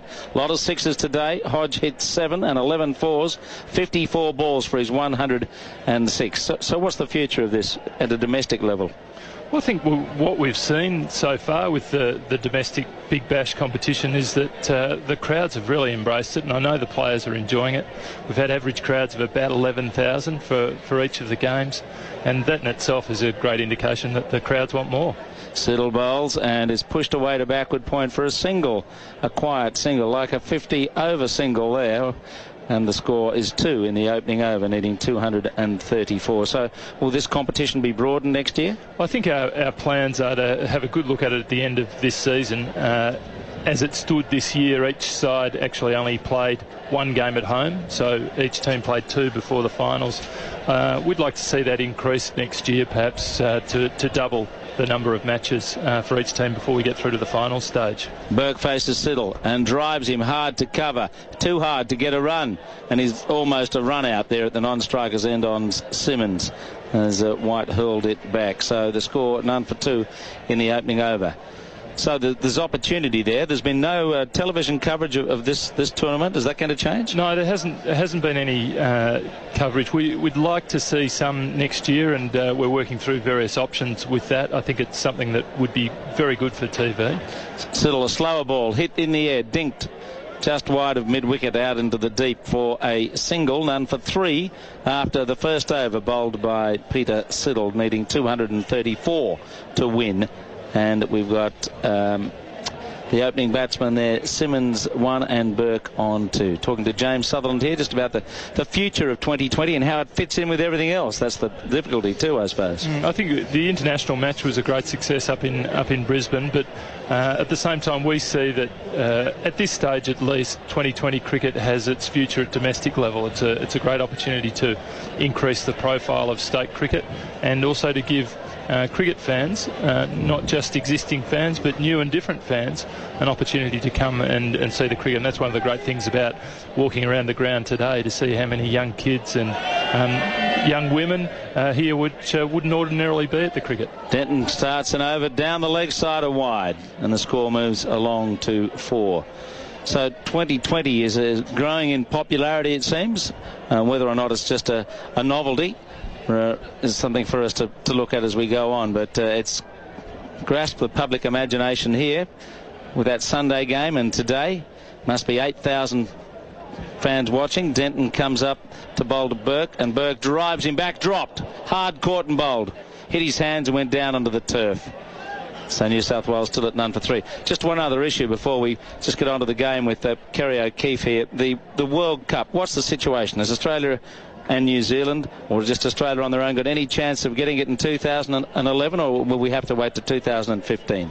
Well, that's probably the magic question at the moment. We're certainly interested in hosting it sooner rather than later, and we'll be putting in our best possible bid for 2011. Denton bowls, and it's hit in the air, and it's going to go between those two men, mid-off and mid-on, up the offside for a couple of runs. As the throw comes in accurately, they get exactly 2, and the score moves along to 6 in the second over. How can you match the subcontinental bid? Well, I think it will be interesting to see what prerequisites or what requirements the ICC want to put on it. They're going to bundle the 2 World Cups together, 2011 and 2015. Burke is facing, and he's pulling the ball down to mid-on, and he takes a single as he goes a little late with the stroke, but gets home, and there's almost a run out there, but Simmons went fast enough. The score moves along to, I think it should be 7 in the second over. So, Jim, given that the ICC are looking to bundle the 2 World Cups and sell them as a package together, there are arguments both sides that the ultimate value may be better achieved having a World Cup in India in 2011, or alternatively to increase the value of the World Cup package for future years to be selling into India and hosting it in 2015. Denton bowls and a big swing, misses there, or did he get a little inside edge? Simmons went to smash that there, buys. Crossweight couldn't cut it off. 4 buys. The score moves to 11 in the second over. But I think beyond that, one of the things that we would argue, and will be arguing very strongly, is that this part of the world hasn't hosted the World Cup since 1992, and it is our turn, amongst other things. That's not to say that being our turn is the only reason for us to be able to get and host the World Cup in 2011. Denton bowls, and he plays this ball to third man, trying to drive, got a thick edge. It's skewed off his bat, and the total moves to 11 in this second over. So are there any grounds for confidence for 2011? Is 2015 more realistic? Well, I think we're still very optimistic about our chances for 2011. We've seen in Australia in recent times the ability of Australia as a nation to put on fantastic sporting events, and that in itself gives the ICC a lot of comfort. Denton bowls, and it's hit hard towards mid-on. They go with the stroke down there to Hussey for a single, and the total is 12, probably 13 at the end of the over. James, I think we better leave the discussion in depth on it to another forum, as the game's going to roll on here. Thank you for your time today. James Sutherland, CEO of Cricket Australia. Might see the cricket tomorrow at the SCG? Sure to, Jim. OK. Australia and Sri Lanka, of course, at the SCG tomorrow, and we'll have coverage of that on Grandstand. And we're watching New South Wales trying to get amongst the runs early here against Victoria, without a lot of success to date, as Siddle runs in to bowl, and it's a Yorker dug out by Burke down towards mid-off. It just goes quietly along the ground towards the man who's set back, Hodge, and they get a single, and the score moves to 13. I think the scoreboard's caught up after that wide in the last over. White's innings 16 balls and 6 sixes in making 46 behind Hodge's thrilling century. Now Simmons faces and he charges and misses. Played over the ball as it went through to the keeper. Well, Kerry, New South Wales, what chance have they got of overhauling this impressive total? Sorry. They're strong favourites, Victoria. Phil Jakes would have made a big difference to this chase. He's in terrific form. He's pivotal in this New South Wales batting lineup. A lot of young, inexperienced players against a pretty good Victorian bowler. Lots of raps on this bloke, P. Siddle. Siddle bowls now. Simmons goes forward and hits the ball away through square, taking a single out towards Hussey in the deep. The total moves to 14 in the third over. Who can rev it up for New South Wales? Thornley can hit. Who else? Well, Thornley will be a key. Daniel Christian, the kid from University of New South Wales. Daniel Smith's a strong hitter. Stephen Phillips. And another flick to the onside results in a single, and the shot at the stumps misses. Had it hit direct, there would have been a run out there as he just played tip and run, and John Moss had a shot at the stumps from side on at mid-wicket and missed. None for 15 in the third over. Yeah, I think that trio, Phillips from Western Suburbs, Smith from Western Suburbs, and Thornley, that trio has to fire up if they're going to challenge this. It's a pretty good score, 20 overs, 2-3-3. Be hard to run down. Siddle bowls, and it's a full toss. Went for a change of pace, lost it down the leg side. It's a wide. And Simmons tried to follow it and connect, missed out. But no big sixes so far in this innings, and there were plenty in that Victorian innings. Well, Hodge was superb. He just played off his face, Brad Hodge. What a terrific innings, and White iced the cake. Siddle bowls, and it's nurdled away down towards backward point. Third man, they take one. Only a single good fielding. Denton charging in to grab the ball and unleash. None for 17 in the third, trying to score 234 to win the game. Big pluses for New South Wales, the bowling of Aaron Bird and Moses Henriques. Thought the young blokes did very well. That's a big plus for the future. Two young blokes held themselves together. Siddle bowls wide down the leg side again. Saw the batsman coming, and Burke tried to help the shorter, wider ball on its way, but missed out. There's no fine leg. In fact, the interesting part about the field here is there's a third man and a long off. Now what are they going to do? Going to move someone out? No? Oh, they've got a deep square. There he is in the shadows. He's out there as he gets another ball down the leg side, and it's another wide. Well, New South Wales will be grateful for that, but I think they're going to need a lot of those to get anywhere near it, apart from a few fours and sixes. Well, that's the dilemma for Peter Siddle. He's an outswing bowler to the right-hander, in-swingers to the left-hander. Most sides start with a third man and a fine leg up inside the circle and a deep backward square. So Siddle's just drifting leg stump every ball. He bowls again, and Burke's on the move, driving him towards mid-off for a single. None for 20 at the end of the third over. Burke 8 and Burke 9 actually, and Simmons 4, with Hodge making 106 from 54 balls and White with 6 sixes, 46 from 16 balls. Yes, and that was very hurtful at the end. Just when New South Wales were looking to regroup after Hodge, Cameron White came in, this all-rounder and skipper, and he just kept shelling him over the fence. Here's Denton bowling to Burke. Burke drives him handsomely towards cover, but Cameron White's on the edge of the circle. It's a well-set field here, and at the moment these two aren't doing a lot to threaten it. No, we see Hodge at this stage was hitting over cover for 6. Both of these players have kept the ball on the ground. So something has to happen here. The run rate required is just escalating. It's already just under. It was already under 12 when it started, and it's gone up further. Denton bowls, and Simmons drives for 4.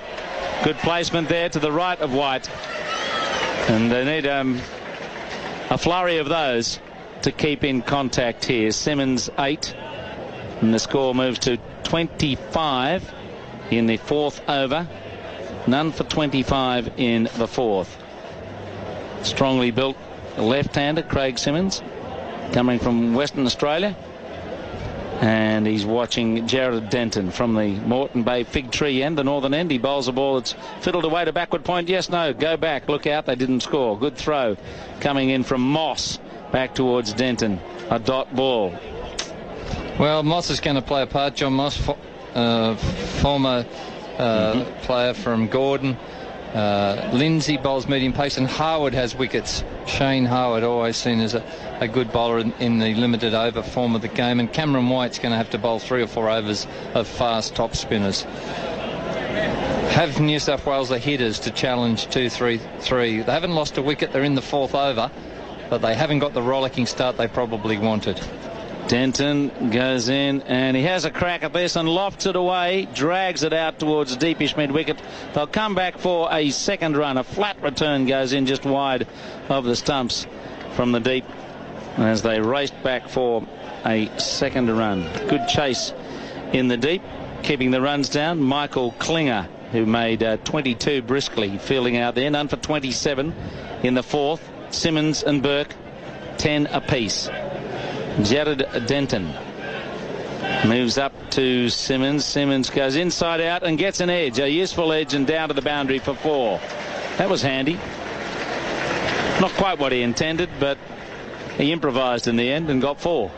Well, it's softly. Although they're hitting boundaries, we were expecting 6s by this stage, but they haven't lost a wicket. They're going at around 7 and over, and they've got hitters to come. Maybe that's the game plan. Nothing stupid early. We don't want to be 3 for 15 chasing this. They've got to none for 31. Denton goes to Simmons. Simmons gets a short ball and he plays an extraordinary stroke over the keeper's head. One bounce across the rope at fine leg. He bowled a bouncer. He held up the bat and played a kind of uppercut hook shot. You describe that one. None for 35 after 4. We'll take a break here with New South Wales needing 234 to win. From North Sydney Oval to Melbourne Park, the Australian Open tennis, Quentin Hull. Peter Luchak serving at 2-4 in the 3rd set. It's a set apiece. Luchak taking the first 6-4 and Haas the second 6 games to 3. Luchak was broken in the 5th game of this set, and Haas drives a lovely backhand winner down the line to take Luchak to deuce in this, the 7th game of the 3rd set. Patty Schneider has just progressed into the round of 16. The Swiss lefty beating Aiko Nakamura 6-2, 6-3. Other winners today: Anastasia Meskina, Nicole Vedasova, Amelie Mauresmo and Martina Hingis. Meanwhile, Paul-Henri Mathieu, Sebastian Grosjean and Juan Ignacio Chela have progressed in the men's. New South Wales requiring a victory target of 234 in the 2020 final against Victoria. Back to the ground, here's Kerry O'Keefe and Roger Wills. Thanks, Simone. And Peter Siddle trundles in, trying to not bowl her wide. The ball is crashed by Burke. Well, it looked as though it was crashed. It came off the bottom of the bat and trickled down to sort of extra cover. They take a run. He surveys the bottom of his blade, and it is New South Wales none for 39. Kerry O'Keefe. Look, solid but unspectacular start. In 2020 you expect to be going at about 12, 15 and over at this stage. They're not. They're going at around 9. Simmons shuffles, swings, lofts, big hit. Kerry O'Keefe, can they catch it? It's almost gone out of the ground, so no one's there. It goes to the no pass outs area. Accessible toilet near the scoreboard. And Simmons just flicked that one from Siddle. A magnificent shot. And it is none for 40. What a shot. Well, terrific. Simmons he's played a spectacular stroke in the previous over, and that was a guided 6-iron. It's gone out of the park, one bounce and over the little green shed that's out into North Sydney Park. So he's come from Western Australia. He's played, I think, a bit of second 11. He played one Pura Cup match, and here he is in terrific nick. See Simmons. He's 24 and it's none for 46. What can Siddle do? Simmons swings in there. He could be caught. They dive. They intersect and the crowd roars because 2 Victorians hit the turf on the edge of the circle. Howard picks up the crumbs. Siddle kicks the turf at the bowler's end. It was in there a long, long time. Maybe just awkward. Placed beautifully in the end, Kerry O'Keefe. I think they picked up 2, none for 48. Simmons for 26, tantalising the opponents. Well, it's not a bowler's game. He didn't get hold of that. It should have been out. In the end, it hovered and ducked at the end to deny the 2 catches.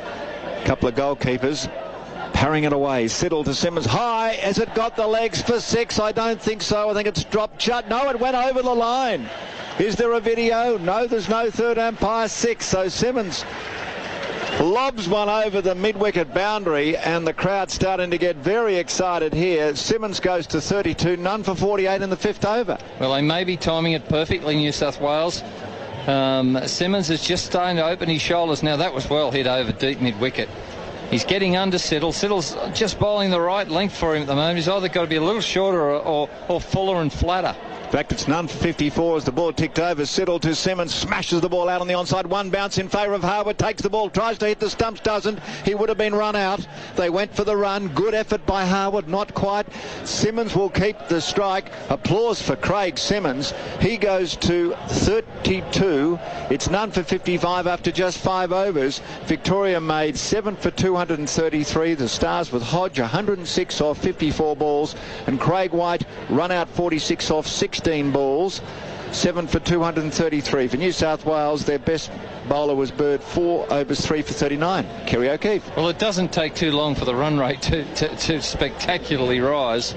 And it looked a slow start. There weren't any 6s early, but suddenly Simmons has exploded in that over.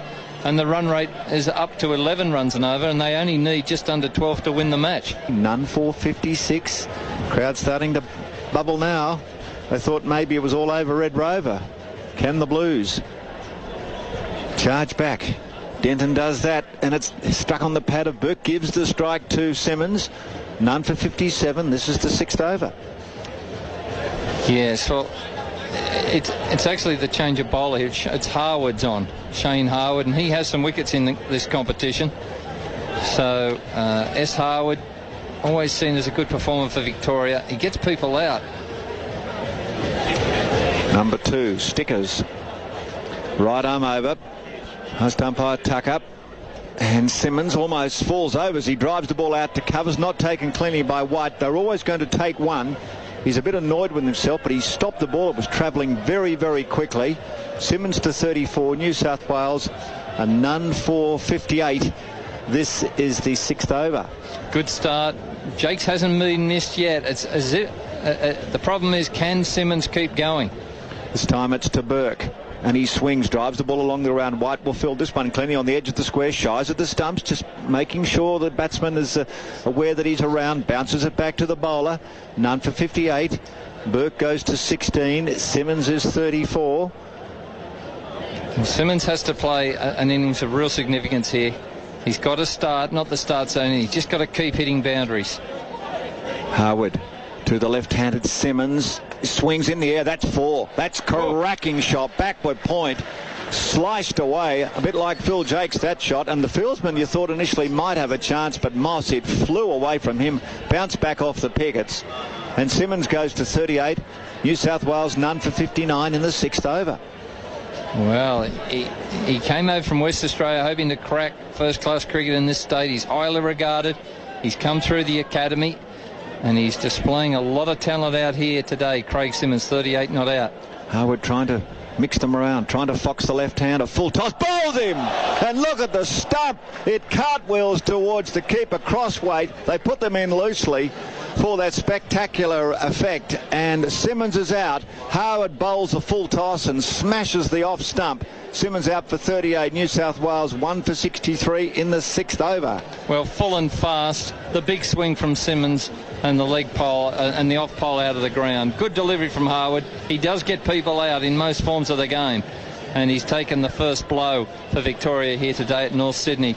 A valiant effort from Craig Simmons, plenty of boundaries. It brings in the solid form of Daniel Smith. He can cloud him, the wicket keeper. So we've got Burke, who is just on 17, really hasn't timed it as he may have liked.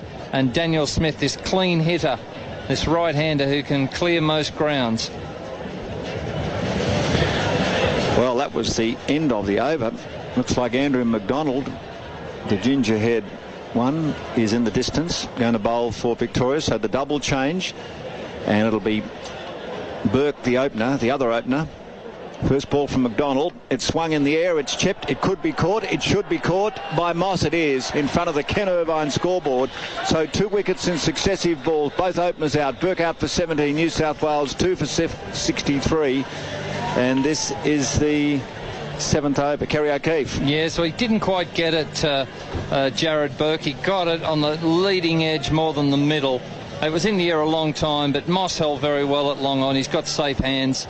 McDonald has a wicket first ball. He's played plenty of Lancashire League cricket, Andrew McDonald. He'll know all about limited over cricket and how to bowl in it. But we've got 2 new batsmen out for New South Wales, Daniel Smith and Dominic Thornley making his way out. He's a crucial factor today, D. Thornley. He's been in good touch, but he needs to play an innings here to get the Blues home. Daniel Smith, he's such a strong clubber. He's a bowler killer in indoor nets. He hits it that hard. And a sturdy chap, but when he hits them, they stay hit. So 2 for 63. Victorians right on their toes now. They've got the runs on the board. 7 for 233. 2 quick wickets. 2 for 63. McDonald, a wicket off his first ball, will be delivering to Smith. And he defends. They'll take a run as the ball goes out along the white line, out on the offside to a point area. So Thornley will take strike. Smith is 1. Thornley yet to score. And New South Wales 2 for 64 as Burke out for 17. Simmons made 38. So Dominic Thornley, he can also hit. This time he gets a slow one. He guides it to third man. Down in front of us, the ball picked up there by Peter Siddle, number 20 on his back, Sidzi. And he comes back towards his position here, right on the rope, but virtually over the top of the third man. 2 for 65, and a couple of new batsmen in now. And that's the problem. Both are clean hitters, but both take a little while to come to terms with pitch, etc. McDonald, right arm over to Smith, and he guides it again down to Siddle. We've got a perfect view and a beautiful ground, the North Sydney Oval. The leaping crossway takes the ball, no extra run. 2 for 65, and Smith goes to 2. And we saw Thornley in the previous match played here. He took a little time, he took the singles, he hit the 2s, and then he exploded late. Unfortunately, with the run rate required up around 12, he might not have the liberty to play himself in overly. McDonald to Thornley, off the back foot, looks good, down to Moss, outside the circle, extra cover, they take the run. 2 for 66, ball lob back to McDonald. And Querard's gone a bit quiet, the New South Wales crowd, and why not? Because it was a tremendous passage of play, particularly from Craig Simmons. And both openers out, and Daniel Smith, chunky man, recently had to fly over to Perth, I think, for a Pura Cup game with a late withdrawal, and he's done well as he pushes the ball back towards McDonald, takes the ball, throws it back to crossweight. Well done by the Victorians. End of the 7th over. 2 for 67. Smith and Thornley both 2. Simmons 38, Burke 17. They're the 2 batsmen out, and McDonald 1 for 4 off the 1 over. Jeff Lawson comes back in. The 2 batsmen meet pitch, and Jeff suddenly it turns around very quickly with a couple of wickets. As it did in the Victorian ends, it slowed down when they lost a couple of quick ones, and always the same. No matter what length of cricket you're playing, new batsmen have to take some time to get themselves in. Just get used to the pace of the pitch, the bounce, the light, where the bowls let it go. Might be 3 or 4 balls at this form of the game, but very difficult just to walk out of the tent and start hitting sixes straight away. And the Victorian bowling's been good. Mixed it up, basically straight, crossway keeping up on the stumps. And looking round on the onside does Thornley as Harwood starts the 8th over. Full toss, he flicks it over the fence for 6. Has it been caught? It is. It's been caught up there. A man with a blue shirt on stands up. I think he might have taken it in one hand, and what a lovely shot. It was just a flick from Thornley. What a lovely shot. 2 for 67. Thornley goes to 8. Just a flick off the toes. It was a low full bunger. Harwood's great at the Yorker. Yorker, some of the best figures so far. See what happens this time. That's the attempted Yorker. In the air, is it a drop? Is it a York? No, it's actually a catch. It came off the bottom of the bat. I thought it might have been a bump ball. So a 6 to Thornley, a back-pedaling catch to White. Harwood's right on cue from Jeff Lawson. Another wicket down. Thornley out for 8. Quarter mid-wicket. And New South Wales in trouble. 3 for 73. They need a mammoth 234. Jeff Lawson. That's perhaps the biggest blow of this game. Thornley was the man in this New South Wales lineup, missing its big stars, who could really get on with the game. We saw him effortlessly slip that 6 off his toes the ball before. He's not an overhitter. He knows how to time it. He's been successful here when they played Queensland in their 2020 game, and he was going to be the man who could make the runs. But that is a huge blow. Well bowled, Shane Harwood. Harwood has got terrific figures in the previous 2 games. His methods are simple. Bowl Yorkers. And it's Harwood again. And the first ball driven away by the new batsman for New South Wales. Well, they actually crossed, even though it only went inside the circle, they actually crossed. So Smith got the single, and it's Daniel Christian from the University of New South Wales. He's just about to come on strike. Originally from Narrandera, so we've got Aubrey bowling at one end. I think Harwood's from necessarily up the country. He's a Ballarat boy. Ballarat boy. We've got Aubrey v. Aubrey when Thornley was facing McDonald. And Harwood to Christian, and that pad out on the offside takes the run, gets off the mark. This is the 8th over, not far away from the end at 3 for 73. So Harwood's picked up 2 wickets. He bowled Simmons for 38. Burke was caught. Moss bowled McDonald for 17. McDonald's first ball, and Thornley in this over caught White bowled Harwood for 8. So Smith 3 and Christian 1. And the chunky Smith gets ready. He's a right-hander. Approaching is Harwood, and he drives orthodox offside, fielded by Buchanan. No run. Victoria right on top at this stage, 3 for 75. Yes, it was a funny one. It looked like he sort of played the bump ball, and White did well. He had height on his side, backpedaled to the white line and leapt, timed the mark, and got the reward. So number 2, stickers. That's Harwood. Smith gets a full toss. That's a bean ball. That is actually well played at the end. That's the guy that does do you some damage. Harwood going for the Yorker. That's what he's been bowling all the time, and just got it wrong. Smith's a pretty short man. We must add that as well. And it went by about shoulder height, I would suspect, and he played it pretty well. So that's a no ball, but it's not a 2-run no ball, and it's not a free hit no ball. That's only on the front foot do you get the free hit. Bit of glaring going on. Well, mind you, it shakes you up as a batsman as well, that. Remember Graham Watson? As ball's driven by Harwood, well fielded by Smith as Harwood takes the ball. One hand, you heard the clunk. Took it in right hand, lobbed the ball back to the keeper. That is the end of the over. New South Wales chasing 234 to win the domestic 2020 final at North Sydney Oval are 3 for 77. Smith 3, Christian 1. Just a quick update from Rod Laver Arena, where Australia's Peter Luchak is playing Germany's Tommy Haas. Haas now has a 2-1 lead over the young Australian. 6-4. Peter Luchak took the first set, but then Haas has come back to take the second 6-3 and the third 6-4. Games on serve in the second set. Luchak leads 15-love. Let's go back to the cricket, where New South Wales chasing a victory target of 234. Back to Roger Wills. 9th over starts McDonald to Christian. Slow ball, well bowled, fielded by McDonald in his follow through, and he wanders away. The breeze up now. Just a beautiful day. Very humid early on. From our commentary position, we can actually see Sydney Harbour and all the yachts going past. It's just a gorgeous Sydney day. Fairly humid out there and fairly warm, with breeze just blowing up from the harbour. Perfect for this sort of cricket. As McDonald to Christian, swings as he misses a lot, not taken by the keeper, no damage, no byes. Yeah, it's good to get away from Adelaide. I've been hearing the reports from John Thompson Mills on the tour down under, around about 40 degrees. It's been a searing heat. You don't get any breeze, at least up here off the ocean, Jeff. We get a little bit of breeze. It sort of enables one to keep going. There's McDonald from the far end to the right-handed Christian. Digs out a Yorker, appeal by the bowler and the keeper, not out. They're going to take, I assume it's a leg by, just one. It is 3 for 78. McDonald bowling very cleverly at the moment. Yeah, look, I thought really well bowled. He bowled 2 slower-ish balls, not super slow, just short of a length of Christian, looking to hit down the ground, go the big hit, and then the very much quicker Yorker, and probably just sliding down the leg side on the LBW field, but very clever bowling from Andrew McDonald.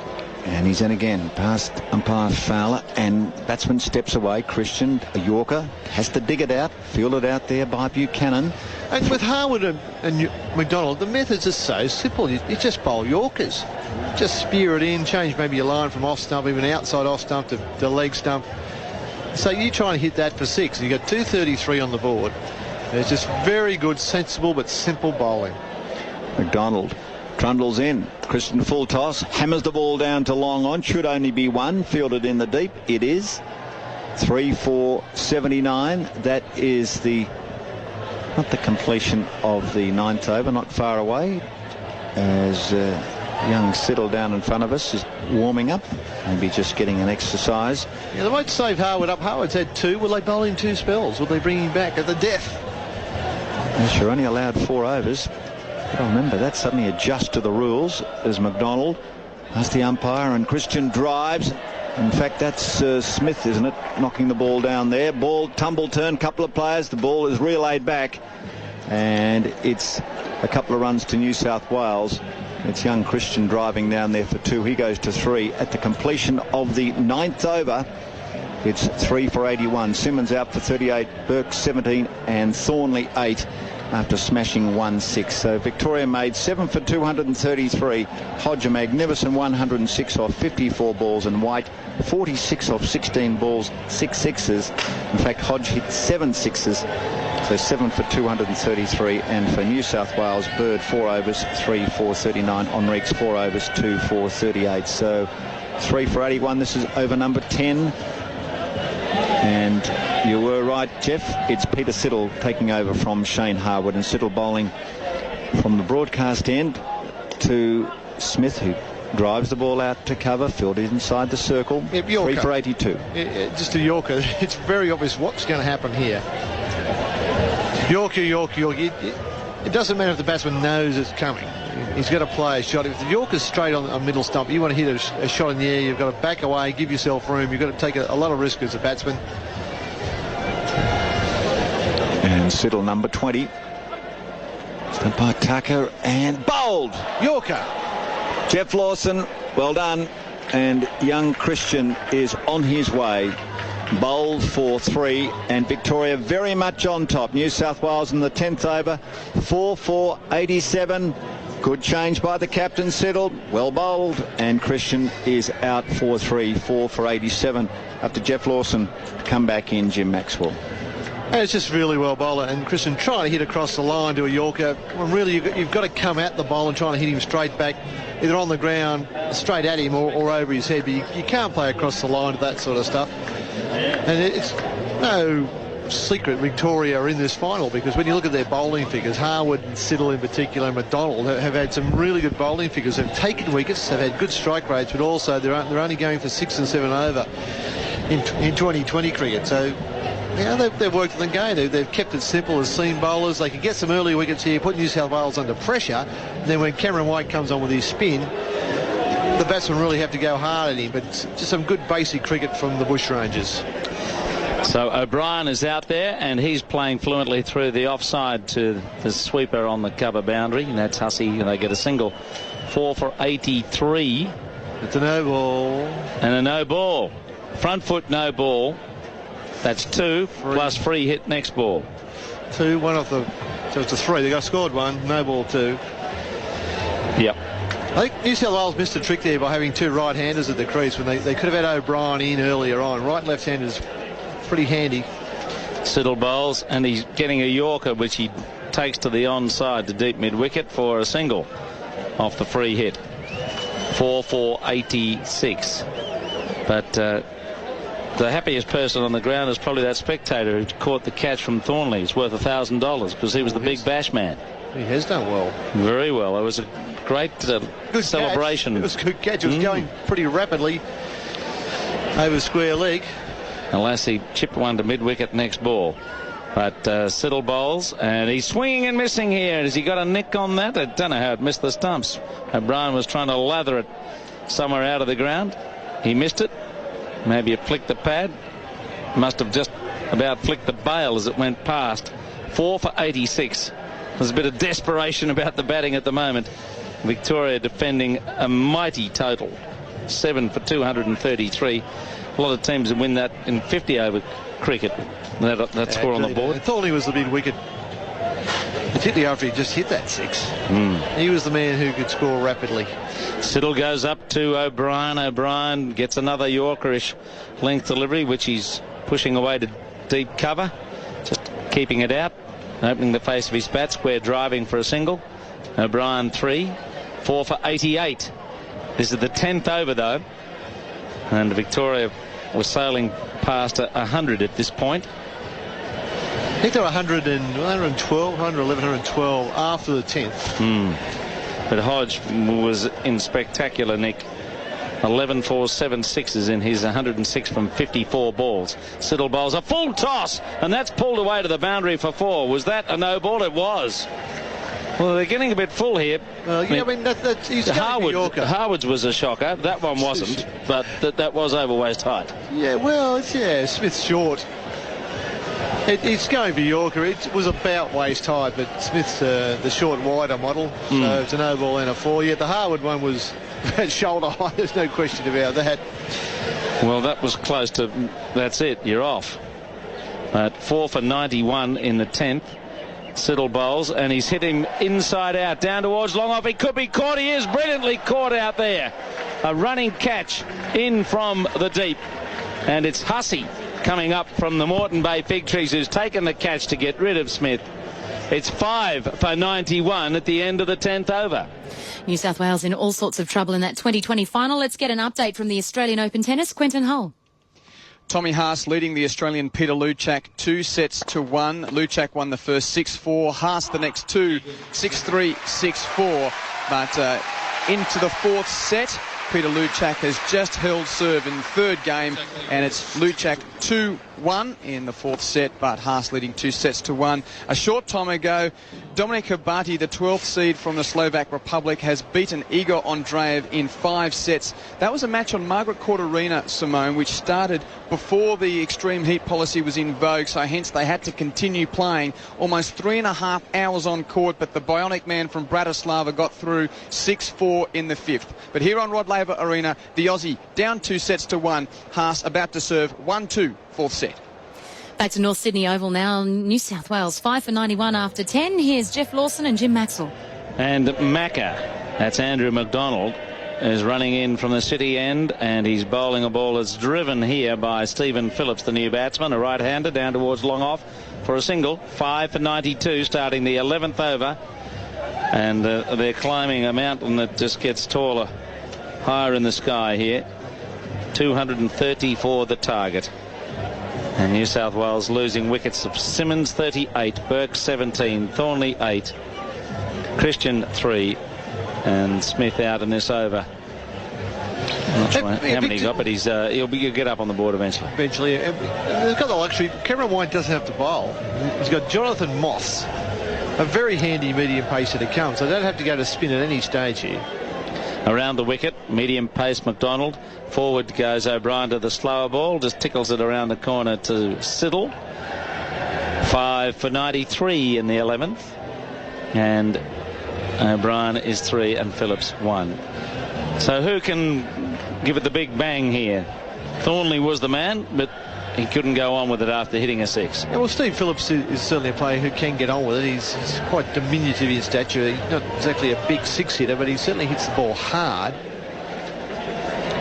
In goes McDonald, and Phillips drives inside out, one bounce deep to Hussey at point on the boundary, and they get a single. 5 for 94. Well, probably who we got to come? Moran, who's an opening batsman for his club, Sydney University. He's quite a good player. Lamo Enriques, genuine batting all-rounder, and probably Matthew Nicholson, then Aaron Bird.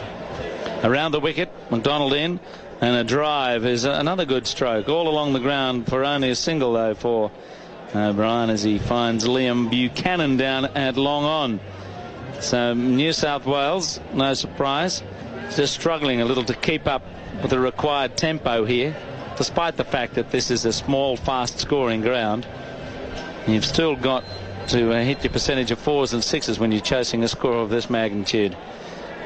McDonald bowls another ball right up in the slot, driven off by Phillips towards long off. Good chase around there, getting the ball quickly back to Crossweight. 5 for 96 in the 11th. Singles, not 4s. Hard to hit the boundaries off Yorkers. It's been just a good thoughtful bowling. From the time Harwood has come on for his spell, Harwood's little and McDonald. McDonald bowled a couple of slower balls to the new batsman at the start of his over, which is good thinking. But other than that, it's been Yorkers. McDonald bowls a full toss, and that's hit high, and it's hit long. It's gone into the crowd for 6. And occasionally you get the Yorker long and it becomes a full toss. Went onto that roof. It hits on the roof of the Charlie McCartney stand. And bounced back onto the field of play. The Governor General stand down there. 5 for 102 after 11 overs. O'Brien helps himself to a 6 from a full toss, driving it, swinging it over wide long on. He's 10. Phillips is 3. Smith was out for 12. So we've got 9 to go, 134 more required. What's that, Jimmy, 12? It's a lot. Oh, it's more than 12. It's 14 and over. But it's North Sydney Oval and it's 2020 cricket. There's still a chance of doing that. There's still a couple of big overs, and it is Jonathan Moss to come on, who played most of his club cricket in Sydney, just down the road here for the Manly Club. He went to school about 400 yards away from North Sydney Oval at Shaw, so he's pretty familiar with the surroundings. He had a wonderful career for Victoria.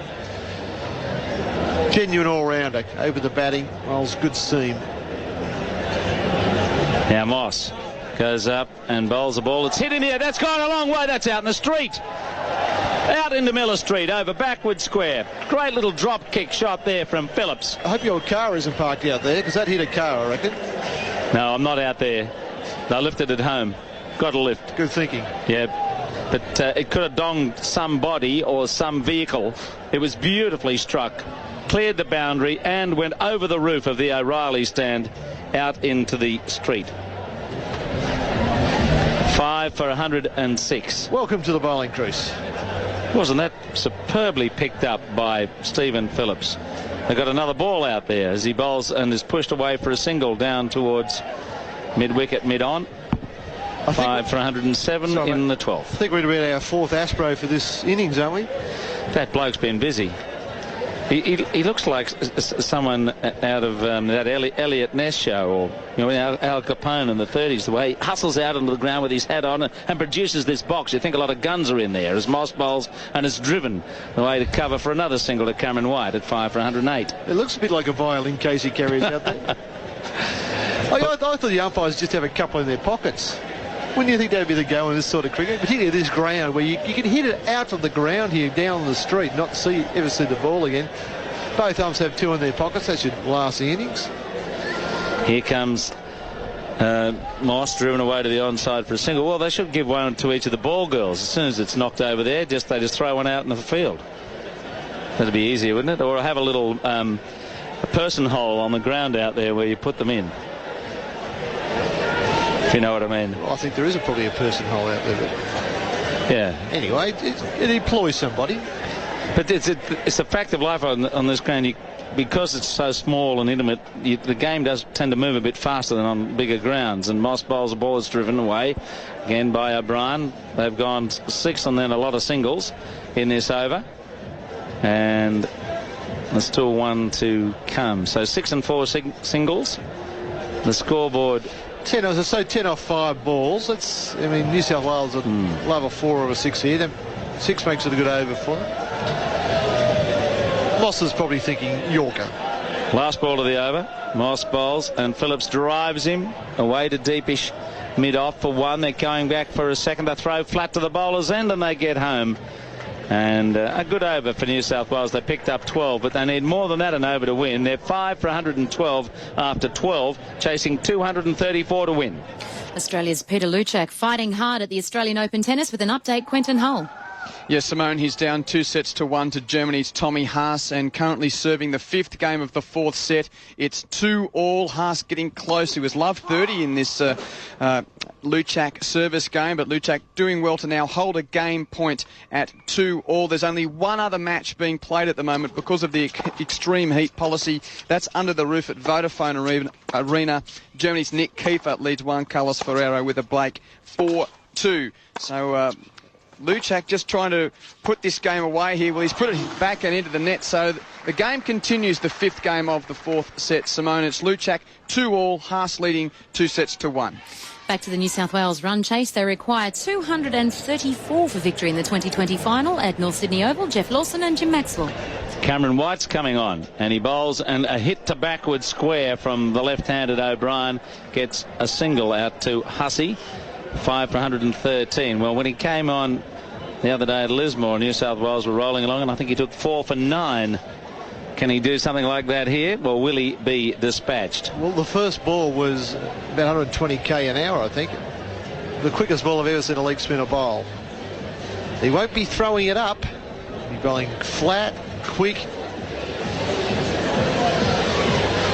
The crowd would like him to throw a few up just to keep the game alive at 5 for 113 in the 13th. But he's bowling to the right-hander. He goes into Phillips, and he bowls a dart that's pinged away to backward square. It's more an off break than a leg break. I don't think he's actually rolling his wrist over than that. It is not. It is not a wrist spinner. I think that's more a finger spinner or a little, even just seam up medium pace. He's not going to take the chance of letting the batsman get underneath him whatsoever. He goes in now, bowls short and flat, and he's hit to point, and he's out. He's carved that ball away to backward point, trying to chop it through the field. So Cameron White's tactics have worked there. O'Brien trying to belt that through the infield, and he's the 6th New South Wales batsman out with the score on 114. Well taken by Macca. Andrew McDonald at point. O'Brien out at 6 for 114 in the 13th over.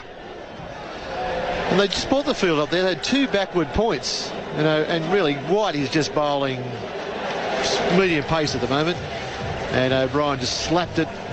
Didn't take too much care about which line he hit it, as you don't in this game. Found the fieldsman. So it's not actually spin bowling from Cameron White. That was. And Moran's the new batsman. Just pushes away to the onside, wants one, and we'll get to the wicketkeeper. Had to do all the chasing out towards square. No one else was interested. They got 2, and the ball didn't actually get outside the fielding circle. But that was his first spinner. He actually bowled a wrist spinner on that occasion. First one in this over. Henriques actually is out there. Yes, Moses Henriques is the man. Henriques 2 from his first ball. White goes in, and he's driving him through the offside towards the backward point line, where Hussey feels they take a single. Henriques 3, 6 for 117 in the 13th. He's the Australian under-19 captain who'll head off to try and recapture the under-19 World Cup in a couple of weeks. White bowls, and Phillips gave himself room and then missed it. The keeper didn't.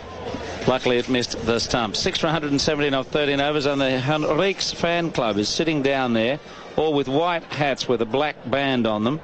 And they've each got some little ditty about Moses Henriques, the Australian under-19 captain, sitting in the bottom of the McCartney stand. You see them all there, about a dozen, wearing white hats with a band around. He's got a big family. Yep, 6 for 117. All turned up to support him. 7 overs to go. They need 117. They need to double the score in 7 overs. Well, they'll do well to do that, because the bowling for Victoria has been very good. They've thought out their plans. They've got some good field set.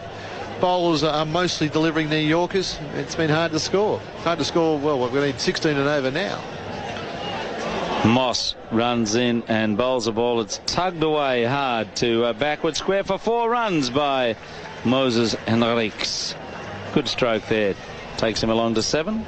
6 for 121, but there's been a paucity of sixes here in the comparative sense. White made 46 from 16 balls with 6 sixes, and Hodge 106 from 54 balls with 7 sixes and 11 fours. Moss goes in, and Henriques gets a full toss. He drives it back on the bounce to the bowler. Dot ball.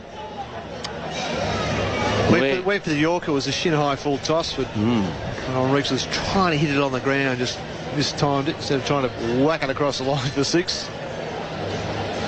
Where can he get underneath him?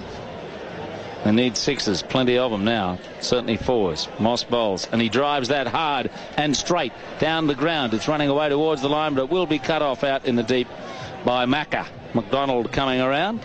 2 on the lofted straight drive to Henriques. He's 9. 6 for 123 in the 14th. Yeah, New South Wales had their mid-on and the mid-off fairly wide. Victoria have got them a lot straighter, and certainly paid dividends for them. Moss goes in. Henriques hits it in the air. A good stroke, but once more he hasn't found the line because Hussey's out at deep mid-wicket. 6 for 124. Oddreeks is just 18 and he has had a lot of experience at the top game. 2020 has introduced him to the stateside, although he has played one 50-over game, and it's just a great experience for him. He's not known as a big hitter. He's more an orthodox batsman rather than a six-hitter. Moss bowls, and it's driven straight and long. That's gone. That's 6. Catch it. Dropped. Oh. It went through the fingers. $100 goes down the drain. But another 6 for New South Wales, and another 6 to Phillips, who moves to 20. 6 for 130. Yeah, good shot. Dude, I thought it was going to hit someone's fair and square on the nose down there in front of us. Straight over long on. Moss bowls again, and it's dug out, and he's stumped here. He's out stumped. He just got the bottom of the bat, and then the keeper took the bails off. He's been given out by the man at square leg. Wasn't too sure what was happening, but well, Crossway dropped it. Yeah, and then picked it up. And then I think Phillips was saying, well, the keeper's, well, you've knocked the bails off before you got the ball, then you picked the ball up. And we're not going to get too many replays here, but I think he might have had a point. But Crossway, who I think has been pretty sloppy today, he's let through byes and not looked good at all. Well, he missed that, dropped it, and there's a flurry of gloves and bats, and Phillips was stranded.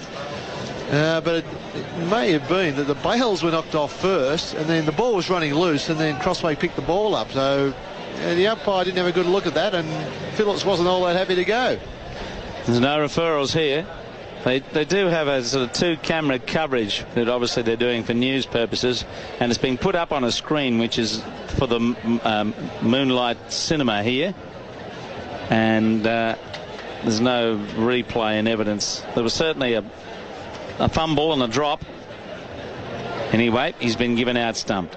Now, it's pushed away down the onside here at the start of a new over from White. They take a single down the ground. Henriques goes to 11. Ian Moran is the new batsman. Another useful player, but the ask is too great, you would have thought. Into the 15th over, and a forward defensive stroke, very polite.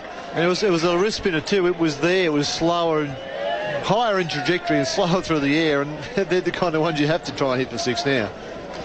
He bowls another slow one, and he's bowled. Oh dear. He jumped down the pitch and missed it, and he's been bowled by White. Smart bowling from White. He knew that Moran would probably, after blocking the first one, have a go. He gave him the charge, and he missed it. So it's now 8 for 131. The game can wrap up very rapidly here as Nicholson comes out in the 15th over, and Victoria have got this shot to pieces, defending 7 for 233 with New South Wales 8 for 131. Well, clever bowling from Cameron White. He, as Jimmy called it, the first ball got a forward defence, and it should have got something much more than that. And so he thought, well, he defended the first one, he's got to go after the second one, and it was a bit shorter, a bit higher. A ball that deserved playing a shot off the back foot, not the front foot, and Moran was just absolutely stranded. White bowls and pushed away to the onside to deep mid wicket by Nicholson to get a run. 8 for 132. This is when they need the big hits. Jeff Lawson's heading off as White bowls, and he's stumped here as he dashed down the pitch. Went to smash that through the offside and missed it. Henriques has been stumped. Cameron White gets another wicket. It's 9 for 132. Henry, you better move fast. He's going off to Michael Slater's wedding. We wish Michael and Joe all the best this evening up there at Palm Beach. And if Henry's fast enough to get to his car, Kerry, he might just get the last wicket. But this is fading fast for New South Wales. It is, Jim, yeah. The 233 was always going to be a huge barrier. It's on any ground of 20 overs it takes them getting, even though North Sydney's small, but they just didn't get any impetus. Simmons hit okay for 38. Nobody's gone on with it. Regular wickets have fallen. They're gone.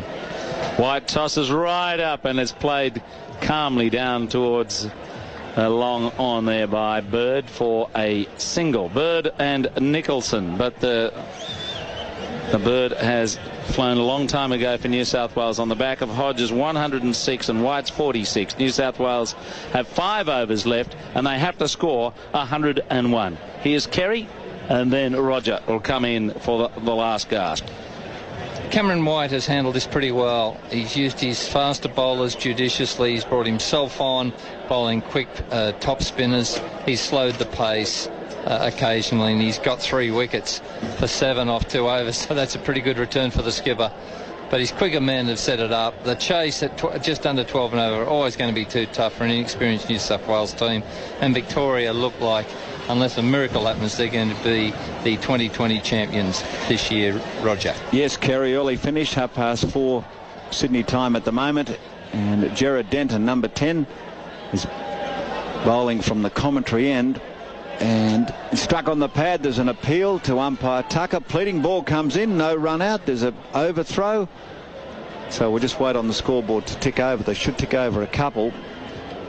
9 for 135. They're extras. They come off the pads. That hence the appeal. 9 for 134. Sundry's 14, and the last man out on Reeks, we think, made 11. The board not flicking over at this stage, but the top scorer is Simmons, 38, as mentioned by Kerry, the opening batsman, and hit well for a while as Denton bowls to Nicholson, the captain of New South Wales. Out to White, underarms the ball towards the stumps. I hope he's okay. And he gets up off the ground. He flung the ball in. It was well wide of the stumps. They take a run. Nicholson goes to 2, and it's 9 for 135. He's very good in the air and very good on the ground, Cameron White. Very sharp indeed as he's at the mid-wicket position. Denton in and bowls, and it's kept out by Bird. Throw to the non-strikers, then hits. He's out. It's all over. That time they hit. Well done, the throw coming in. And a leaping there, McDonald and White. It's all over. 135 is the finishing total for New South Wales up against Victoria's 7 for 233. So we'll come back to Simone and we'll be back shortly. Let's go back to North Sydney Oval because Jim Maxwell has hot-footed it up the stairs. And Jim, I understand you got to catch up with Cameron White. Yes, I did. Here he is just talking about the result, but the toss. What sort of a factor was that in the outcome of the game? Here's his assessment of that and what happened after he'd won the toss. Yeah, I think lots of people have said when they won the toss, not really sure whether to bat or bowl. So I think you just go as runs on the board is probably the best way to go about it in any one-day situation. So we sort of went with that theory, especially in a final today. So in the end, obviously with Hodgie batting well and the top order doing their job, we got a very good score. So just take us through the performance of Brad Hodge here. Statistically, it was extraordinary. 54 balls for 106, 11 fours and 7 sixes. Yeah, I think Brad's had a bit of practice over in England playing 2020 the last couple of seasons with his county clubs. Lancashire, obviously, last year. So Hodgie I think he knew what he was in for today and obviously played well on the big occasion. And your own contribution too, you seem to enjoy yourself. The ball kept disappearing. 6 sixes, 46 from 16 balls, and then 3 wickets. Yeah, I guess probably suits my game a little bit, this 2020 stuff. So just glad that the boys played really well and more importantly we won. So and to get a few runs and a few wickets was good also. Very enjoyable day. That's significant for Victoria this year. You've really got a chance of all 3 competitions. Yeah, I think probably early on in the season a few people probably wrote us off, and I think the guys after seeing that sort of stuck together pretty well, and we're playing some pretty decent cricket at the moment. But in saying that, I think obviously there's a lot of cricket left in the second half of the year, and we're looking forward to playing some more good cricket and hopefully pushing for a couple of finals. What do you and the players feel about 2020? What's its future? Is there an expanded competition required now? I think there'll be some sort of competition, definitely, but I think there's so much cricket played these days, probably just got to be careful with how they manage it. And but I think it'll be very successful in Australia, and I think whatever sort of comes up, as long as it's not overplayed, I think it'll be a very good concept. Well, it's been a wonderful effort by Victoria to make that score. What are you going to do in the celebration? Is it a finger-licking celebration? Yeah, maybe. I think the prize money was a bucket of KFC, so I think we'll go in the rooms now and enjoy that. So and just have a good night. I think just be pretty low key and concentrate on. I think we've got an ING game up in Queensland on Wednesday night. Well, you've got some momentum now. It's been a good week against New South Wales. Congratulations on your strong win today. No worries. Thanks very much. Cameron White there reflecting on what has been an excellent week. They got the first innings points up in Lismore, and they've had a win in the inaugural final by 93 runs. Thank you, Jim. Jim Maxwell there from North Sydney Oval. And yes, they create cricketing history, Victoria and Cameron White's team, by defeating New South Wales today. Let's go back to North Sydney Oval now, where Victoria had a comprehensive win over New South Wales today in the 2020 final. Jim Maxwell, I know that you've been speaking to a couple more players, but it was a 93-run win today. 93-run win today to the Vics. Yes, and it was the performance of Brad Hodge that stood out here. The first 100 in 2020 cricket in Australia, in domestic 2020 cricket in the country, and it was a riveting performance on the small North Sydney ground. He hit 7 sixes and 11 fours, 106 from 54 balls.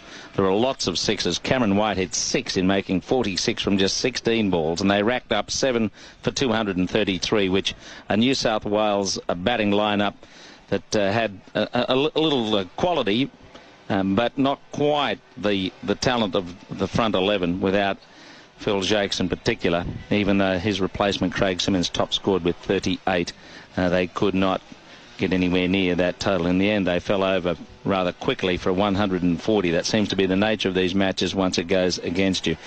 This is what Matt Nicholson had to say when I spoke to him about the result after a disappointing week, really, for New South Wales, having not been able to chase down Victoria's big first innings in Lismore from a useful position.